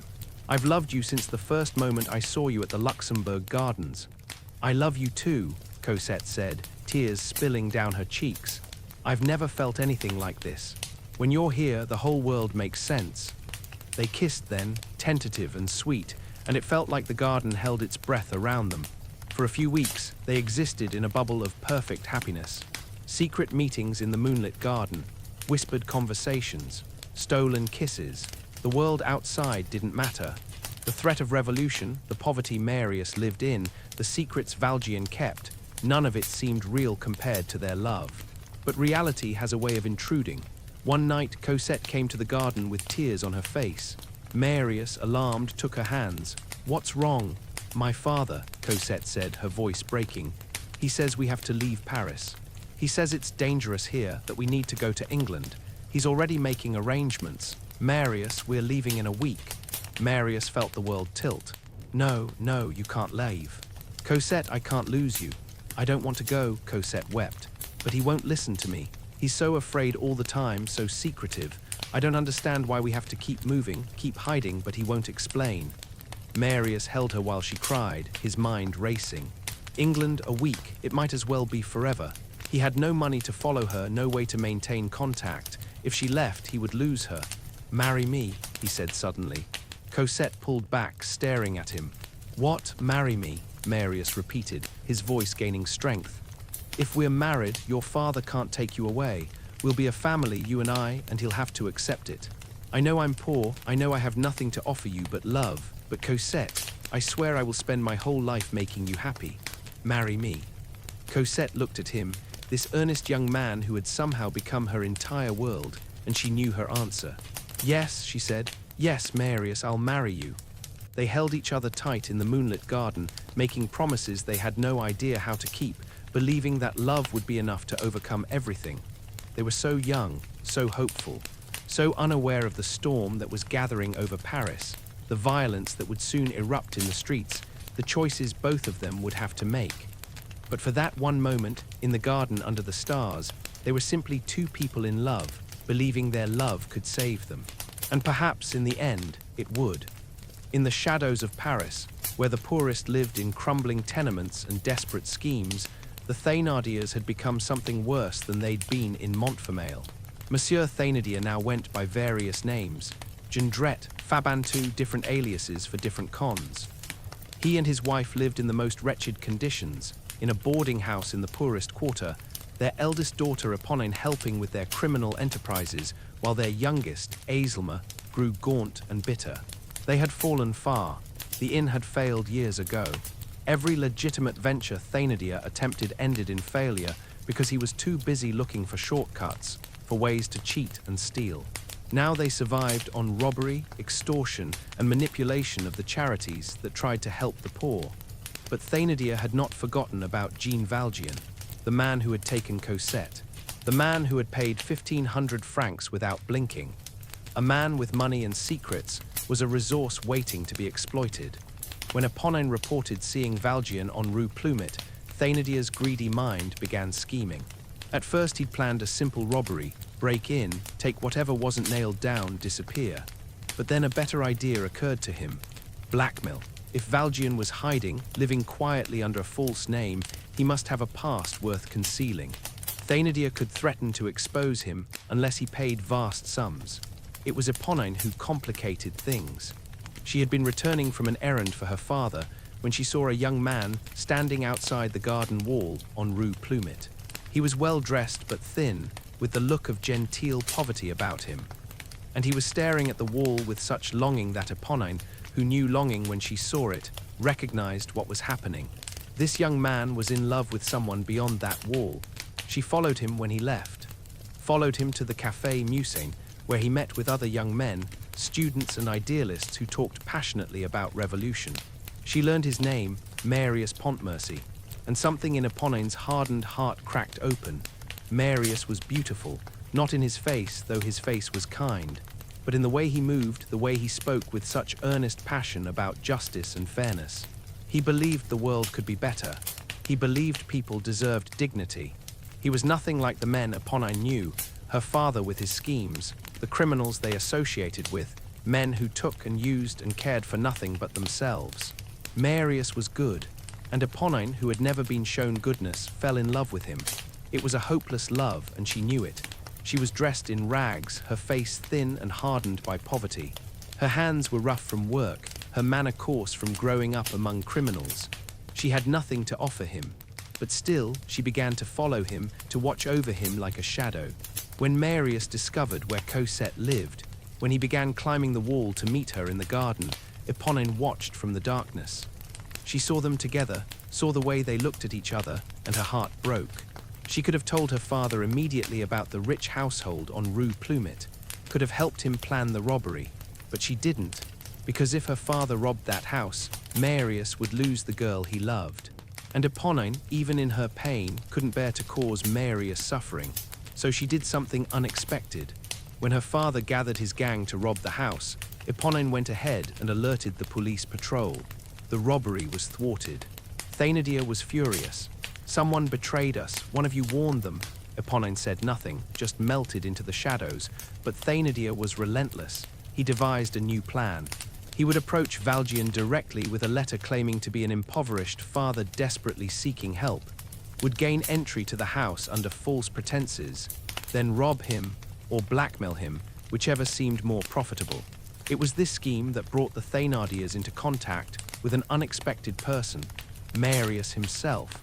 Marius lived in the same boarding house as the Thénardiers, though he didn't know they were the same family who had once tormented Cosette. He knew them only as his wretched neighbors, the Jondrette family, always begging, always scheming. One day, the younger Jondrette daughter, Azelma, came to Marius's door with a letter.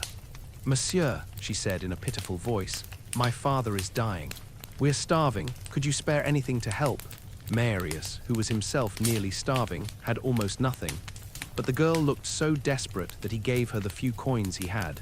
Later, through the thin wall separating his room from theirs, Marius overheard the Thénardiers plotting.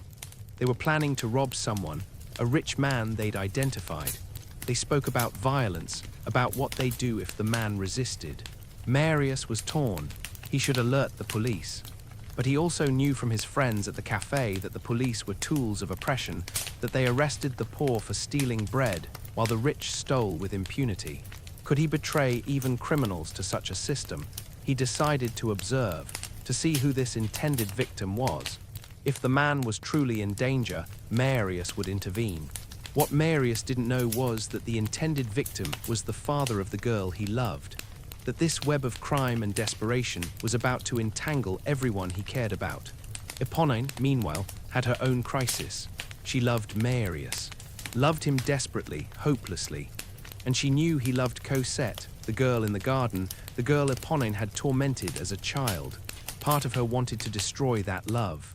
Could have told Marius who Cosette's father really was, a fugitive, a criminal in hiding. Could have sowed doubt and fear. But Eponine, despite everything she'd endured, despite how hard the world had made her, couldn't do it. Because love, real love, wants the beloved to be happy, even if that happiness doesn't include you. So instead, one rainy evening, Eponine found Marius outside the garden wall on Rue Plumet and spoke to him directly for the first time. "You're Marius Pontmercy," she said. It wasn't a question. Marius turned, startled. "Who are you?" "Someone who knows you love the girl who lives here, the one with dark hair." Marius's face flushed. "How do you—" "I know a lot of things," Eponine said. Her voice was rough but not unkind. "I know you're a student. I know you believe in revolution. I know you're a good person." Marius stared at this strange, ragged girl. "What do you want?" "To warn you," Eponine said. "There are men planning to rob this house. Bad men. They'll hurt people if they have to. You should tell the people inside to be careful.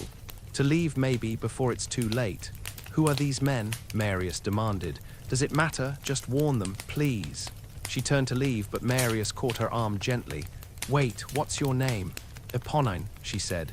Then she pulled free and disappeared into the rainy darkness.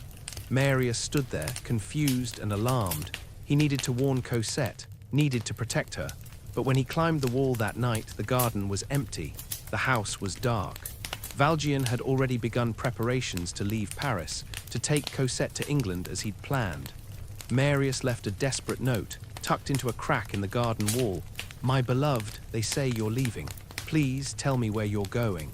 Give me some way to find you. I can't lose you. All my love, Marius." But the note went undiscovered. Valjean found it first during his final survey of the garden. He read it, his face grave. This confirmed his fears. Some young man was pursuing Cosette. It was time to leave Paris. He burned the note and finalized their departure plans. Meanwhile, Thénardier's scheme was unraveling.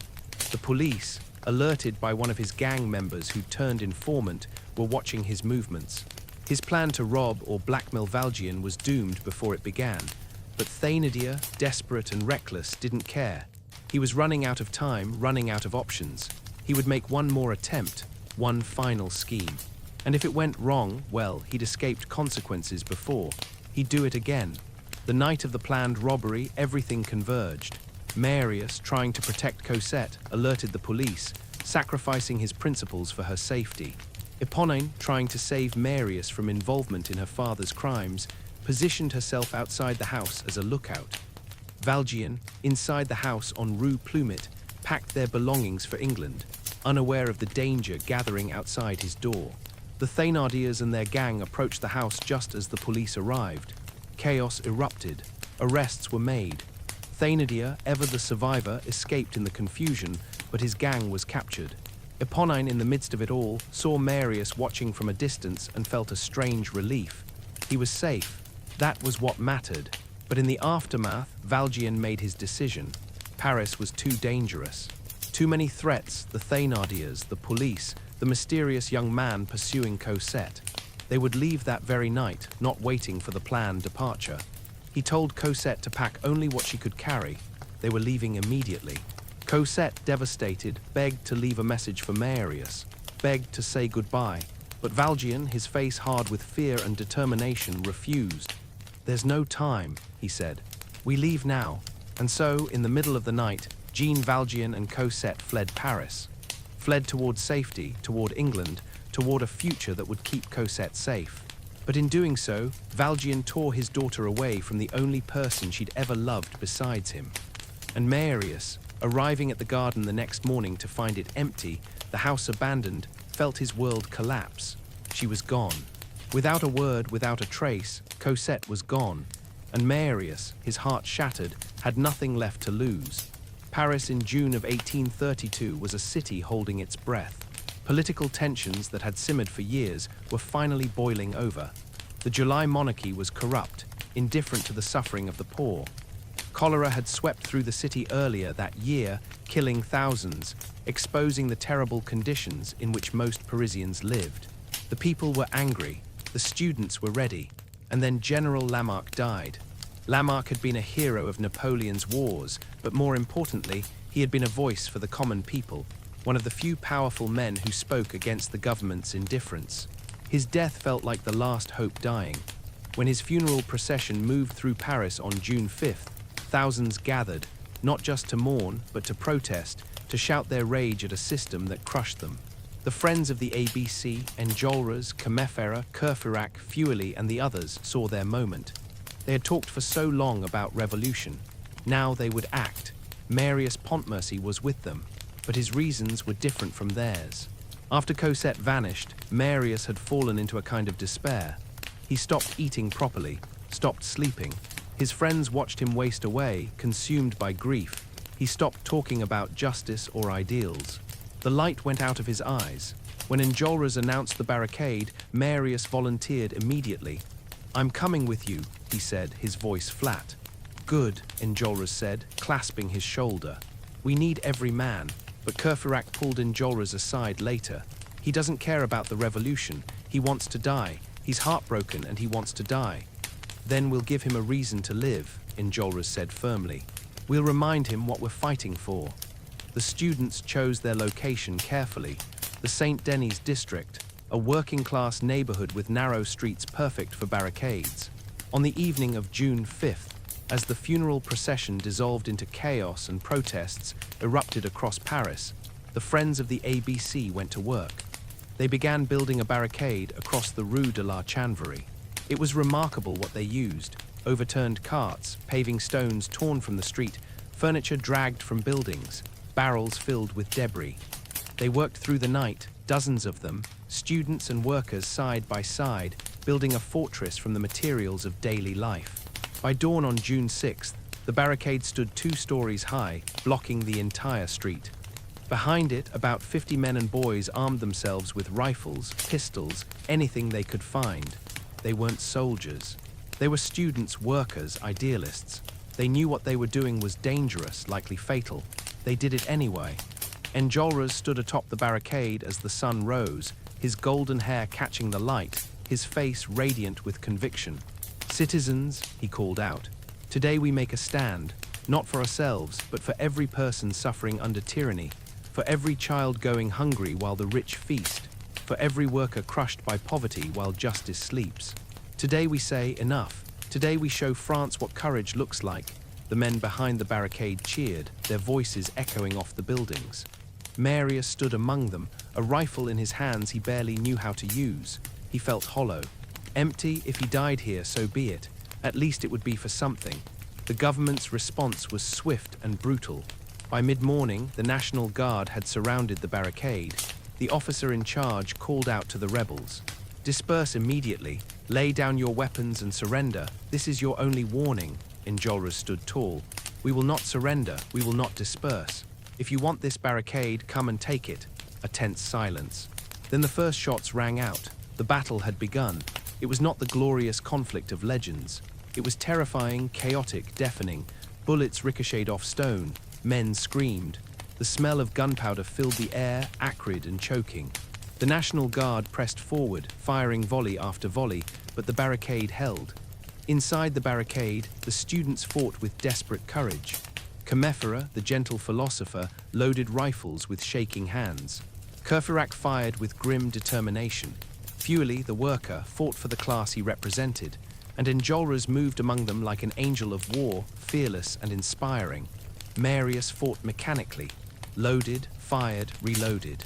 Felt nothing. He was aware, distantly, that people were dying around him. A boy of 16 took a bullet to the chest and died crying for his mother. An old worker fell without a sound. But it all seemed unreal, like something happening to someone else.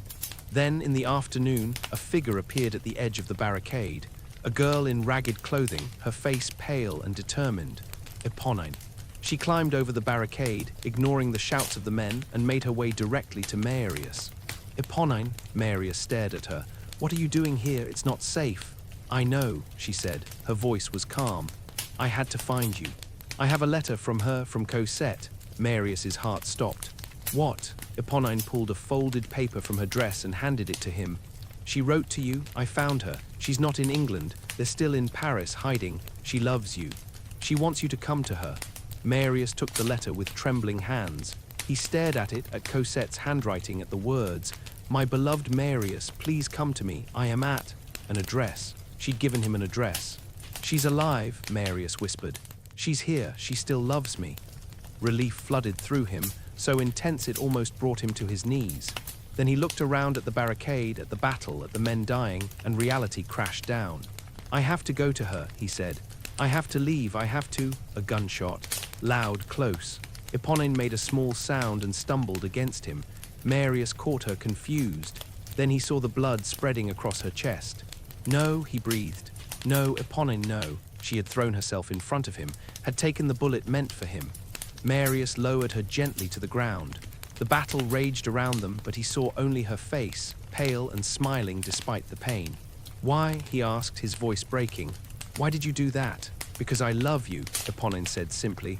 Her breathing was labored, blood on her lips. I always have, and love wants the beloved to be happy. You love her, you should be with her. Not dead on a barricade. Eponine, I'm so sorry. Don't be, she whispered. I chose this. I'm glad it was me instead of you. Just promise me, promise you'll be happy with her. Promise you'll live. I promise, Marius said, tears streaming down his face. I promise. Eponine smiled. Good, she breathed. That's good. Her eyes closed, her breathing stopped. She died in Marius's arms, this girl who had loved him from the shadows, who had saved him with her final act. Marius held her, grief overwhelming him. Around him, his friends continued fighting. They were losing. The National Guard was pressing closer, their ammunition running low. This barricade would fall. They would all die here, but Cosette was alive, waiting for him. And he'd promised Eponine he would live, would be happy. Marius stood, still holding Cosette's letter. He looked at Enjolras, who was directing the defense, brave and doomed and glorious. I have to go, Marius said. Enjolras turned to him. Saw Marius holding the letter, saw Eponine's body, understood. For a moment, his stern face softened. Then go, Enjolras said. Live Marius. Someone should survive this to tell what we tried to do here. I'll tell them, Marius promised. The whole world will know your names. He started to climb down from the barricade, to escape while he still could. But before he reached the edge, a company of soldiers charged. The barricade was being overrun. And in the chaos of that final assault, a figure appeared. Tall, strong, out of place among the students and workers. Jean Valjean. He had learned, through his own careful network of informants, that the young man pursuing Cosette was on the barricades. That Marius Pontmercy, the student Cosette loved, was likely going to die in this doomed uprising. Valjean had spent days in agony. He wanted Cosette safe, wanted her away from this young man. But he'd seen her face when they left the house on Rue Plumet, seen her grief, seen how her father's protection had become her prison, and he'd realized he could not keep her forever. She was not truly his, she belonged to herself. And if she loved this young man, if this Marius made her happy, then saving him was the only way to save her. So Valjean went to the barricade, went to save his daughter's beloved, even though it meant losing her forever. He fought his way through the chaos, his old strength from the galleys serving him well. He found Marius wounded, bleeding from a shoulder wound, barely conscious. I've got you, Valjean said, lifting the young man easily. I'm taking you to safety. Marius, fading in and out of consciousness, had no idea who was carrying him. Around them, the barricade fell. The National Guard overran the defenders. The students fought to the last, Enjolras standing tall even as the bullets found him, dying as he'd lived, fearlessly for what he believed. But Valjean, carrying Marius, escaped through a manhole into the sewers beneath Paris, into the dark, fetid tunnels where the city's waste flowed, where no one would follow. And there, in the darkness, Valjean carried the weight of his daughter's future on his shoulders, wading through filth to save the young man who would take her away from him. It was the ultimate act of love, and it was breaking his heart. The sewers of Paris were a nightmare made real. A vast network of tunnels beneath the city, they carried everything the city discarded: waste, filth, the runoff of disease and decay. The darkness was absolute. The smell was suffocating. The water, if it could be called water, was thick and foul, rising chest-high in some places. Jean Valjean waded through it, carrying Marius's unconscious body across his shoulders. Every step was a battle against the current, against the weight, against the poison of the air. Valjean's lungs burned, his muscles screamed, but he kept moving. He had to, for Cosette.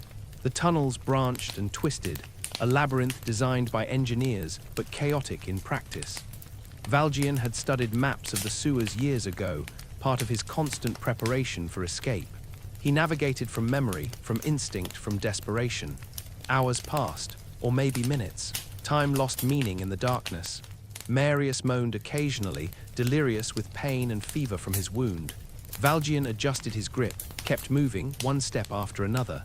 At one point, the tunnel narrowed, the ceiling lowering until Valjean had to crouch, had to crawl almost, still carrying Marius.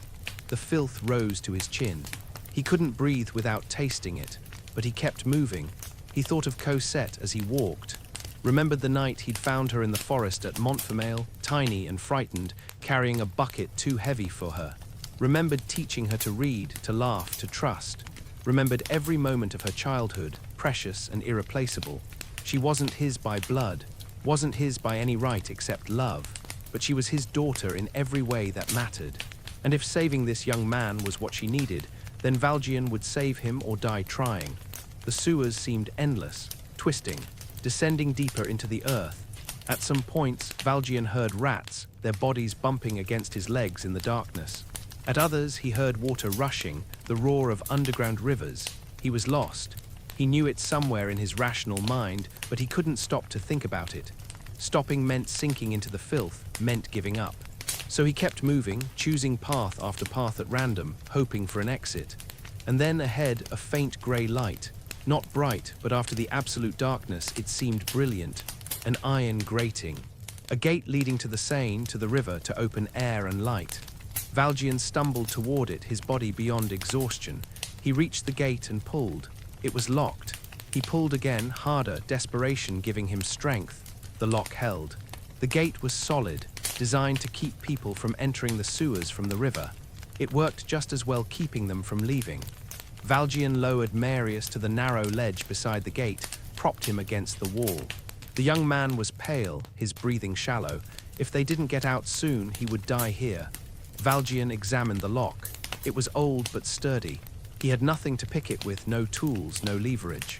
He pulled at the bars with his bare hands, felt them give slightly but not enough. He was trapped. After everything, escaping the barricade, crossing the sewers, carrying this young man through hell, he was trapped at the very edge of freedom. Valjean slid down next to Marius, his back against the cold stone. His body shook with exhaustion. The grey light from the gate illuminated them both, two figures coated in filth, barely recognizable as human. He could rest, could close his eyes, could let the exhaustion take him. No one would blame him. He'd tried. He'd done everything possible. But then he thought of Cosette waiting, hoping, believing her father would somehow make things right, and he couldn't give up. Valjean stood, gripped the bars again, pulled with everything he had left, his muscles tearing, his hands bleeding, his entire being focused on breaking this lock, opening this gate, reaching freedom. The metal groaned, the lock held. But something shifted, the gate itself, the old hinges loosening in their sockets. "Hello," a voice from the other side. A man's voice, educated, cultured. Valjean froze. Then, cautiously, "Who's there?" A figure appeared beyond the gate, backlit by the evening light off the Seine. As he came closer, Valjean's heart went cold. Inspector Javert, older now, grayer but unmistakable, the same cold eyes, the same rigid posture.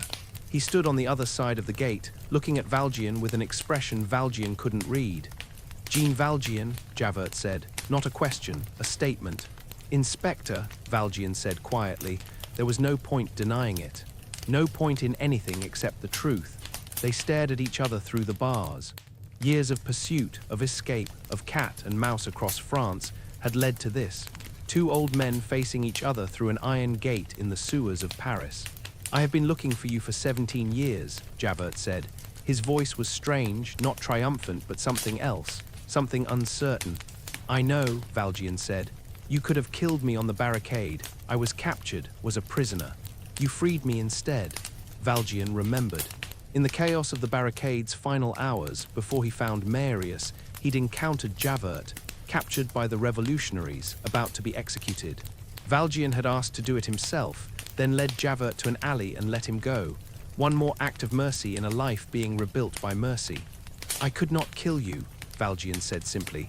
You're a human being. I don't kill human beings anymore. Javert's face twisted with emotion. You saved me, the man who has pursued you, who has tried to send you back to the galleys. Why? Because mercy was shown to me once, Valjean said. By a bishop who saw past what I'd been to what I could become. I try to show that same mercy to others. But I don't deserve it, Javert said, his voice rising. I've been your enemy. We're all worth saving, Inspector. Even enemies. Silence. The water of the Seine lapped against the stone. In the distance, Paris continued its life, unaware of this moment. Javert pulled out a key. His hand shook as he fit it into the lock. The gate swung open. Go, he said, not looking at Valjean. Take the young man, get him to a doctor. Valjean lifted Marius across his shoulders again. As he passed Javert, he paused. Thank you, he said. Javert still wouldn't look at him. Don't thank me, I can't, he broke off. Just go. Valjean carried Marius up the steps from the sewers, out onto the embankment. The evening air, even with the smell of the river, seemed impossibly sweet and clean after the sewers. He stumbled forward, looking for help, for a carriage, for anything. Behind him, Javert stood at the sewer gate, his entire world collapsing. His whole life had been built on one principle, the law. The law was justice. Criminals were criminals, irredeemable and unchangeable. Society was order, and that order must be maintained at all costs. But Jean Valjean had shattered that principle. Valjean was an ex-convict, a breaker of parole, a man who had stolen and lied and escaped justice. By all rights, by all law, he was a criminal who deserved the galleys. But he was also good. Undeniably, incomprehensibly good. He saved people, showed mercy, sacrificed himself for others. He'd even saved Javert, his enemy.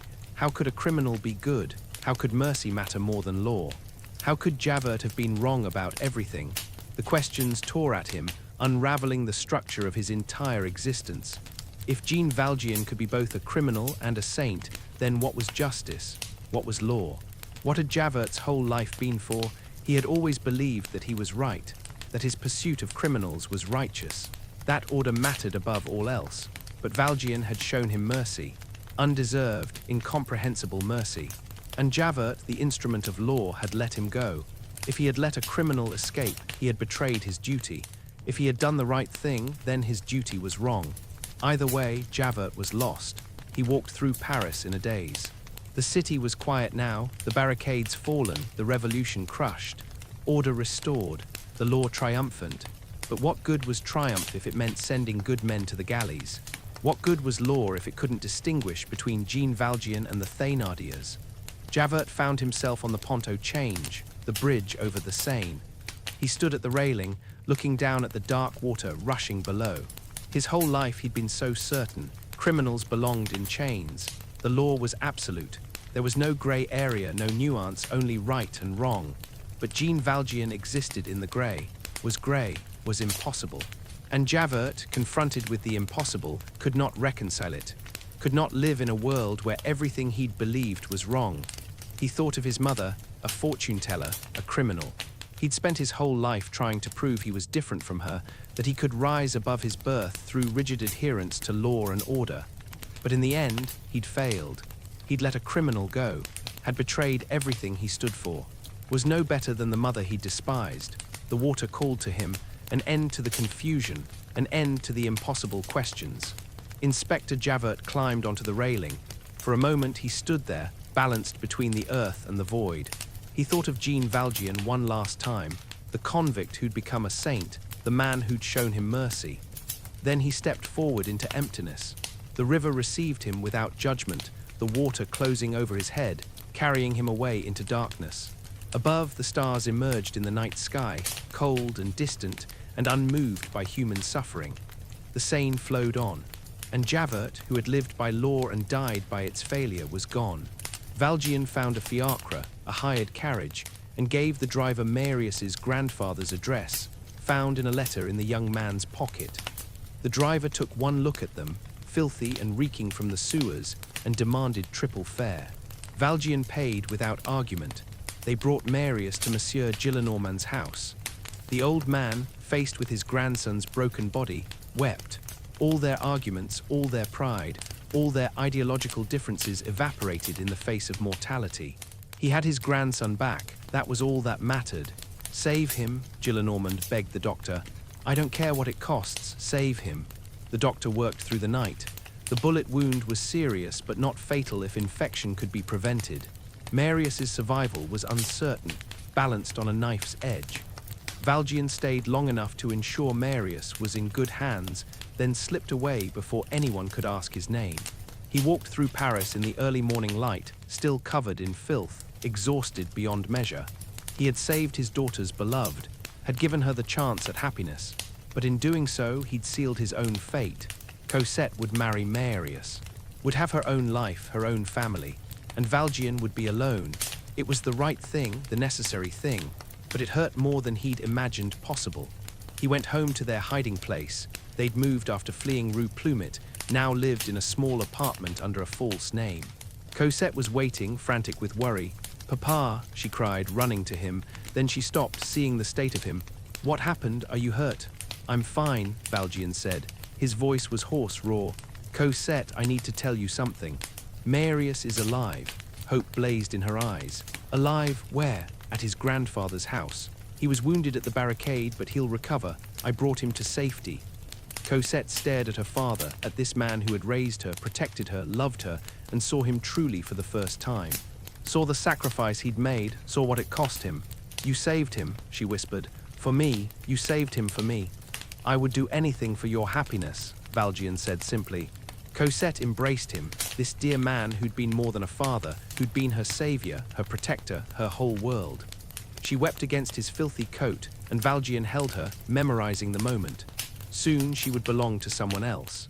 But right now she was still his daughter. The weeks that followed were strange and bittersweet.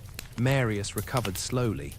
Gillenormand, chastened by nearly losing his grandson, welcomed Cosette when she came to visit.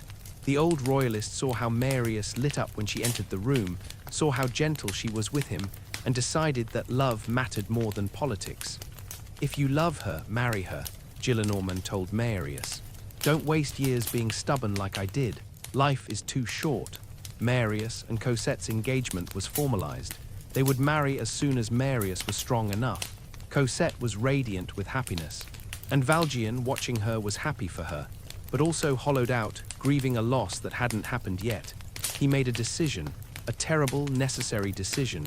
He would tell Marius the truth about who he was, what he'd been. The convict past he'd hidden from everyone, including Cosette. If Marius was to marry her, he deserved to know that her father was Jean Valjean, escaped prisoner, breaker of parole, a criminal in the eyes of the law. The day before the wedding, Valjean went to Gillenormand's house and asked to speak to Marius privately. They sat in a quiet room, sunlight streaming through the windows. Marius, still weak but recovering, looked at Valjean with respect and gratitude. Monsieur, I owe you my life, Marius said. Cosette told me you saved me from the barricade, carried me through the sewers. I can never repay that debt. There is no debt, Valjean said. I did it for Cosette, but before you marry her, there's something you need to know. He told Marius everything, or almost everything. He told him about the galleys, about stealing bread, about 19 years in chains, about breaking parole, about living under false names. He told him he was a criminal in the eyes of the law. He didn't tell him about being Monsieur Madeleine, didn't tell him about all the good he'd done, just the crimes, just the shame. Marius listened, his face growing more troubled. "You're telling me," Marius said slowly, "that Cosette's father is an escaped convict?" "Yes," Valjean said. He kept his voice steady. "I understand if this changes things, if you don't want a criminal as your father-in-law. I will understand if you need to." "No," Marius interrupted. "No, I'm not breaking the engagement. Cosette loves you. You raised her, saved her, gave her everything. Whatever you were in the past doesn't change that." Relief flooded through Valjean. "Thank you. But," Marius continued, his voice troubled, "for Cosette's sake, for her reputation, perhaps it would be best if you kept your distance after the wedding. Not forever, but just until the past is further behind you. I don't want her harmed by association." The words hit Valjean like a physical blow. He'd known this was coming, known the truth would have consequences, but hearing it spoken aloud was devastating. "I understand," Valjean said quietly. "I'll stay away." "Just for a while," Marius said, trying to soften it. "Just until things are more settled." But both of them knew what it meant. Valjean was being exiled from his daughter's life. The wedding took place the next day. It was beautiful, Cosette in white, radiant and joyful. Marius standing beside her, still pale from his injuries but smiling. Gillenormand crying happy tears. And Valjean in the back, watching the woman he'd raised, the child he'd saved, pledge her life to someone else. After the ceremony, after the celebration, Cosette came to him. "Papa, you'll come visit us, won't you? You'll come to dinner often. I want to see you every week at least." Valjean looked at her bright, hopeful face and couldn't tell her the truth. Couldn't tell her that Marius wanted him to stay away, that his criminal past made him a liability. "Of course," he lied. "I'll visit." She hugged him, and he held her tight, breathing in the scent of her hair, memorizing every detail. "I love you, Papa," she whispered. "I love you too, my darling girl." Then she was gone, swept away by her new husband, her new life, her new future. Valjean went home to his empty apartment. The silence was absolute. He'd saved her, raised her, loved her, given her everything. And now she was gone. It was the right thing. Children grow up, leave, build their own lives. But for Valjean, who'd had nothing except Cosette, the loss was annihilating. Days passed, weeks. Valjean stayed in his apartment, rarely going out. He ate little, slept less. The silver candlesticks, all he'd kept from the bishop, sat on his table, catching the light. Cosette sent letters asking when he would visit. Valjean made excuses. Too tired, not feeling well. Soon, I promise. But he didn't go. Marius had asked him to stay away, and Valjean, who'd spent his life trying to become an honest man, honored that request even though it killed him. One morning, Marius discovered the truth by accident. A visitor, an old associate from Montreuil-sur-Mer, mentioned Monsieur Madeleine in passing. Mentioned the factory owner who'd helped the whole town, who'd saved children, who'd been a saint before disappearing. "Monsieur Madeleine," Marius said. "I've heard that name. He was remarkable," the visitor said. "Gave away everything he had to help others. Then one day he vanished. Rumor was he had a past, that the police were after him. But everyone in Montreuil-sur-Mer still speaks his name with reverence." Marius's blood went cold. He asked more questions, got a description of Monsieur Madeleine. It was Valjean, Cosette's father. The man Marius had thought was just a criminal, just someone to be kept at arm's length. But he'd been a hero, a benefactor to thousands, a man who'd sacrificed everything for others, and Marius had told him to stay away. "Cosette," Marius said, finding his wife, "we need to go to your father right now." They went to Valjean's apartment, found the door unlocked, the rooms dark. Valjean was in bed, frail and fading. He'd stopped eating weeks ago, stopped caring. Without Cosette, without purpose, he'd simply let himself slip away. "Papa," Cosette cried, rushing to his bedside. "Papa, why didn't you come to us? Why didn't you tell us you were sick?" Valjean looked at her with dim eyes. "I didn't want to be a burden." "A burden?" Tears streamed down her face. "You're my father. You could never be a burden." Marius stood at the foot of the bed, shame overwhelming him. "Monsieur Valjean, I'm so sorry. I didn't understand. I didn't know who you were, what you'd done. I was wrong to ask you to stay away." Valjean smiled faintly. "You were protecting Cosette. That's what matters." "No," Cosette said fiercely. "Nothing matters except us being together. We're a family. You, me, Marius, that's what matters. They brought a doctor, tried to make him eat to recover, but Valjean had gone too far. His body was giving up. Still, for a few precious days, they were together. Cosette sat by his bedside, holding his hand. Marius read to him. They talked and laughed and cried. And Valjean, surrounded by love, felt peace settle over him. He had been a convict, a criminal, a number in the galleys. But a bishop had shown him mercy, had bought his soul with silver candlesticks and given it back to God. And Valjean had spent the rest of his life trying to be worthy of that mercy, trying to show others the same compassion he'd been shown. He'd failed sometimes, succeeded others, but he'd tried. And in the end, he'd saved the people he loved. That was enough. The last days of Jean Valjean were gentle. He lay in bed in the apartment that had felt so empty, but now was filled with Cosette's presence, with Marius's respectful kindness, with love. They had moved him to their home, insisted on caring for him themselves. Cosette refused to leave his side except when sleep finally claimed her from exhaustion. "You've taken care of me my whole life," she told him, her voice fierce through her tears. "Now it's my turn to take care of you." Valjean, weak but at peace, smiled at her. "You don't need to, my darling. You should be with your husband, building your life." "You are my life," Cosette said. "You've always been my life." Marius understands that, and Marius did. He sat with Valjean in the quiet hours, listening to the old man's stories. Valjean told him about Fantine, about the promise he'd made to a dying mother. Told him about finding Cosette in the forest, about raising her, about every moment that had made his life worth living. "I failed her mother," Valjean said one afternoon, his voice barely above a whisper. "I was too late to save Fantine, but I kept my promise. I saved Cosette." "You did more than save her," Marius said. "You gave her a life filled with love. You gave her the strength to love others. That's an incredible gift." Valjean looked at this young man who had won his daughter's heart. Marius was good. Idealistic, yes, perhaps too idealistic sometimes, but good. Cosette would be safe with him, happy with him. "Take care of her," Valjean said. "When I'm gone, promise me you'll take care of her." "I promise," Marius said, his voice thick with emotion, "for the rest of my life." They sat in silence for a while. Through the window, Paris continued its life. People walking, vendors calling, children playing. The city that had been Valjean's prison and his sanctuary, his hell and his redemption. Cosette returned with soup, coaxing Valjean to eat a few spoonfuls. She brushed his white hair back from his forehead the way he used to brush hers when she was small. The roles had reversed, child caring for parent, and there was something beautiful in that circularity. "Papa," Cosette said softly, "tell me again about the night you found me. I love that story." Valjean smiled. "You were so small. Carrying that bucket in the dark forest, crying, I asked if I could help, and you looked at me like I was a miracle." "You were a miracle," Cosette said. "You are a miracle." "No, my darling, you were the miracle. You saved me just as much as I saved you. Before you, I was just surviving. You gave me a reason to live." Tears slipped down Cosette's cheeks. "Don't talk like you're saying goodbye. All children must say goodbye to their parents eventually," Valjean said gently. "It's the order of things. But love doesn't end, Cosette.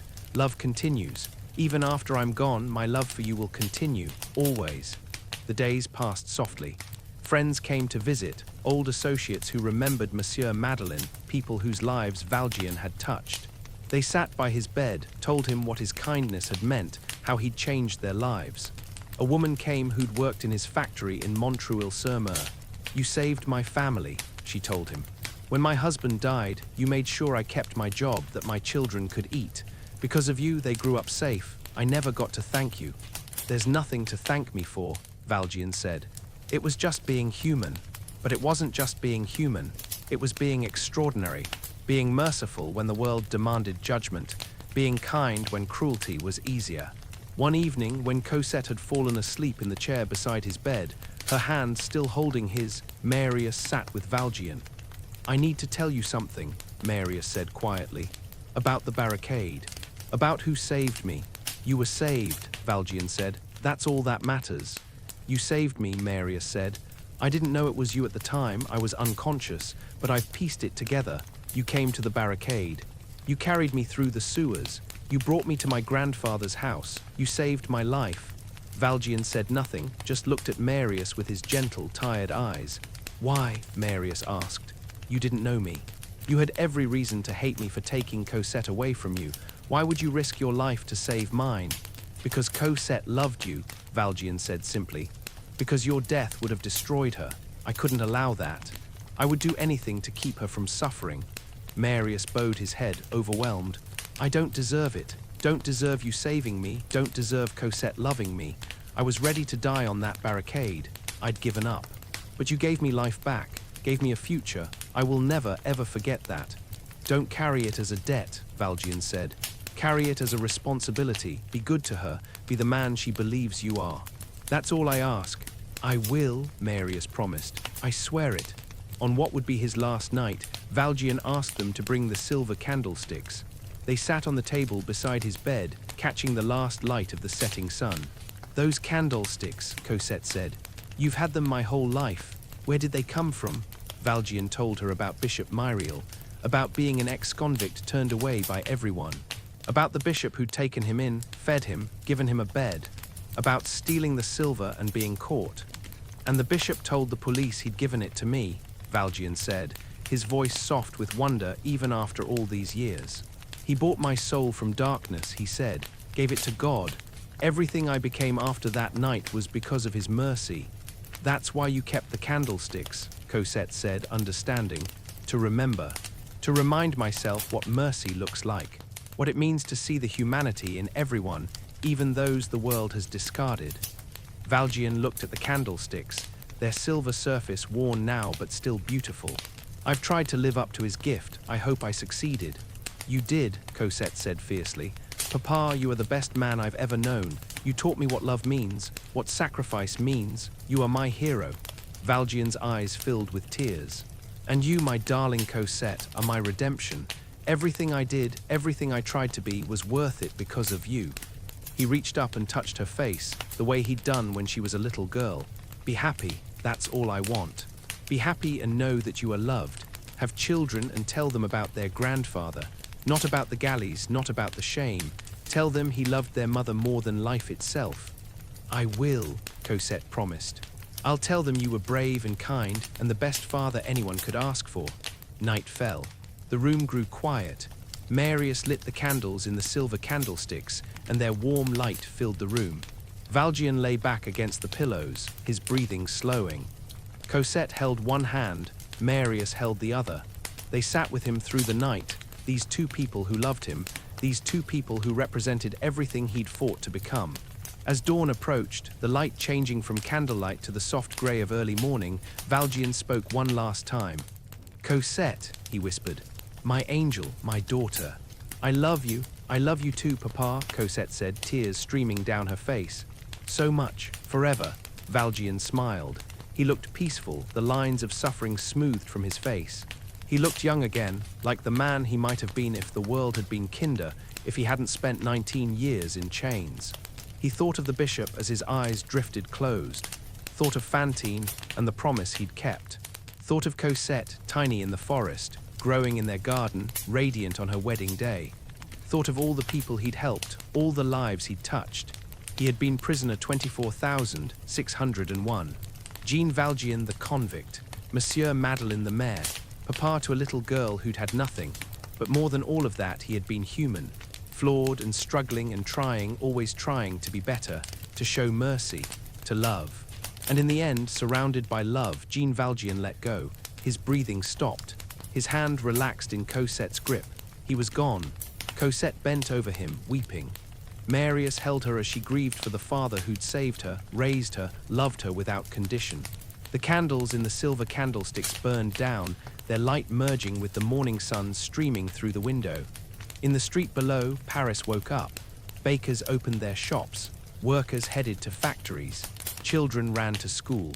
Life continued, indifferent to one old man's passing. But for Cosette and Marius, for everyone whose life Jean Valjean had touched, the world was changed, was better, because he had been in it.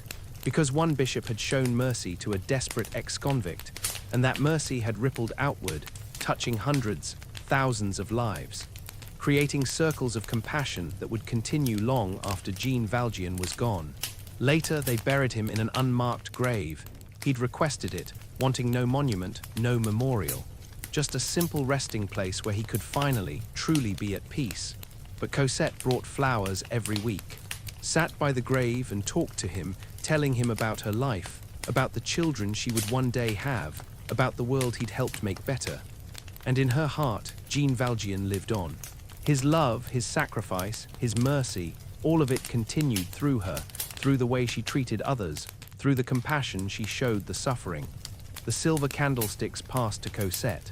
She kept them on her mantle, polished and gleaming, a reminder of the bishop's mercy and her father's redemption. And sometimes, when the light hit them just right, they seemed to glow with more than reflected flame, seemed to glow with love itself, with mercy itself, with the light that even the darkest chains could never extinguish. And so our story comes to rest, like a long journey finally reaching home. Jean Valjean's life was not an easy one. It was marked by suffering and injustice, by years in chains for the crime of feeding hungry children. But it was also marked by something far more powerful than suffering: mercy. One bishop's choice to see the human being beneath the convict, to offer silver candlesticks instead of condemnation, set in motion a transformation that rippled across decades, across hundreds of lives. Think about that for a moment. One act of kindness, one choice to show mercy instead of judgment, and from it flowed so much good. Valjean became Monsieur Madeleine, saving a town from poverty. He became a father to Cosette, rescuing her from cruelty and giving her a life of love. He saved Marius and let him go, even though it meant losing the daughter he cherished. Each act of compassion built upon the last, creating a legacy that outlived him. This is what Victor Hugo wanted us to understand, that every human being, no matter how broken or fallen, carries the potential for redemption. That mercy is not weakness but the greatest strength. That love, real love, means sacrifice, means giving without expecting return, means choosing another's happiness over your own comfort. Fantine showed us that love. She gave everything for Cosette, her hair, her teeth, her dignity, her life. She made choices born of desperation, yes, but also born of a mother's fierce determination to keep her child alive. And though she died without holding her daughter again, her love persisted. It persisted in Valjean's promise, in Cosette's safety, in the family that eventually formed around her memory. Cosette showed us innocence and resilience. A child who suffered but didn't harden, who learned love from Valjean and passed it forward to Marius, to the children she would have, to everyone she touched. She proves that trauma doesn't have to define us, that kindness can heal what cruelty has broken. Marius showed us idealism and growth. He believed in justice so deeply he was willing to die for it on the barricades.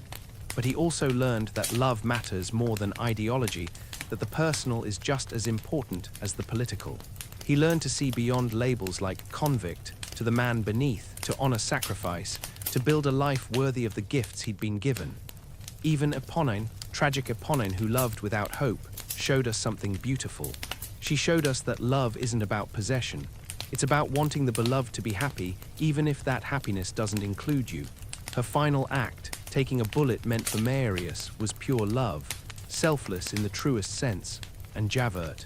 Poor Javert, who couldn't reconcile mercy with law, who couldn't live in a world where criminals could be good and goodness could exist outside the rules. His tragedy was not that he was evil, but that he was rigid, unable to bend, unable to accept the beautiful complexity of human nature. He reminds us that certainty, when it becomes inflexible, can be its own kind of prison. But at the center of it all is Jean Valjean, the man who was prisoner 24,601, the man who stole bread and spent 19 years paying for it, the man who was shown mercy and spent the rest of his life learning what that mercy demanded of him. He stumbled sometimes, made mistakes, hurt people he loved by trying too hard to protect them, but he kept trying, kept choosing compassion over bitterness, love over fear. And in the end, he died surrounded by love, having saved the people who mattered most, having lived a life that meant something. This story, for all its suffering, is ultimately about hope, about the possibility of change, about light persisting in darkness. When Valjean lay dying, he looked at those silver candlesticks, the only things he'd kept from his past, and remembered what the bishop had told him. "I have bought your soul. I have bought it back from darkness and bitterness and given it to God." That's the heart of this story, that we can be bought back from darkness, that no matter how far we've fallen, no matter what we've done or what's been done to us, mercy exists. Redemption is possible. We can change. And when we do change, when we choose compassion and love, the ripples spread. Valjean saved Cosette. Cosette loved Marius. Marius, because of them, would become a better man, a more compassionate lawyer, someone who'd fight for justice with mercy rather than rigidity. Their children would grow up knowing that love requires sacrifice, that mercy matters more than law, that human beings are always, always worth saving. This is Victor Hugo's hymn to humanity. In all our suffering and striving, in all our failure and triumph, he believes we are worthy of compassion, that the wretched, the miserable, les misérables, deserve to be seen, to be loved, to be given second chances. As you drift towards sleep tonight, hold this thought: you too are worthy of compassion. Whatever darkness you've known, whatever mistakes you've made, whatever weight you carry, you are still human, still capable of change, still deserving of mercy. And when you show mercy to yourself, you become capable of showing it to others, capable of being someone's bishop, offering silver candlesticks instead of judgment, capable of being someone's Valjean, rescuing a frightened child from the darkness, capable of being someone's Cosette, loving with a full heart despite the scars. The world can be harsh. It can grind people down, treat them as numbers instead of names, condemn them for acts born of desperation. But within that harshness, moments of mercy shine all the brighter. Acts of love become revolutionary. Simple kindness becomes sacred. Let that be your comfort as you sleep, that somewhere in the darkness light persists, that love is stronger than hate, that redemption is always possible, that every human being, including you, carries worth beyond measure. Jean Valjean's journey from the galleys to grace, from prisoner to father, from number to name, shows us what we all can become when someone sees our humanity and calls it forth. When someone says, as the bishop said, "You are more than your worst moment. You are beloved. You are redeemed. Close your eyes now. Let your breathing slow. Let the weight of the day slip away. You are safe here. You are seen. You are loved." And somewhere in the eternal now where all stories live, Jean Valjean carries Cosette through the forest, the stars bright overhead. Fantine holds her baby one more time. Marius and Cosette walk hand in hand through their garden. Eponine smiles, knowing her love mattered. Even Javert finds peace, the harsh questions finally answered. And the silver candlesticks burn with steady light, reminding us all that mercy, once given, never truly ends. It transforms. It ripples outward. It changes the world, one act of compassion at a time. Sleep now, knowing that you carry that same light within you, that your compassion matters, that your mercy makes a difference, that your love, however small it feels, is part of the great web of human connection that holds us all. Tomorrow you may face hardness again. The world may demand more than you think you can give. But tonight, in this moment, rest. Rest in the knowledge that Jean Valjean's story, a story of redemption and love conquering bitterness and chains, is not just his story. It's ours, all of ours. We are all prisoners of something. We are all in need of mercy. We are all capable of both great cruelty and great love. And we all, every single one of us, have the choice. The same choice the bishop made. The same choice Valjean made again and again, to be agents of compassion in a world that desperately needs it. May you make that choice. May you be merciful to yourself and others. May you know deep in your bones that you are worthy of love. And may your dreams be gentle, filled with gardens and starlight and the quiet knowledge that, in the end, love wins. Love always wins. Good night, sweet dreams. Rest well knowing that even in darkness, the light of compassion still burns, still calls us home, still redeems us one silver candlestick at a time.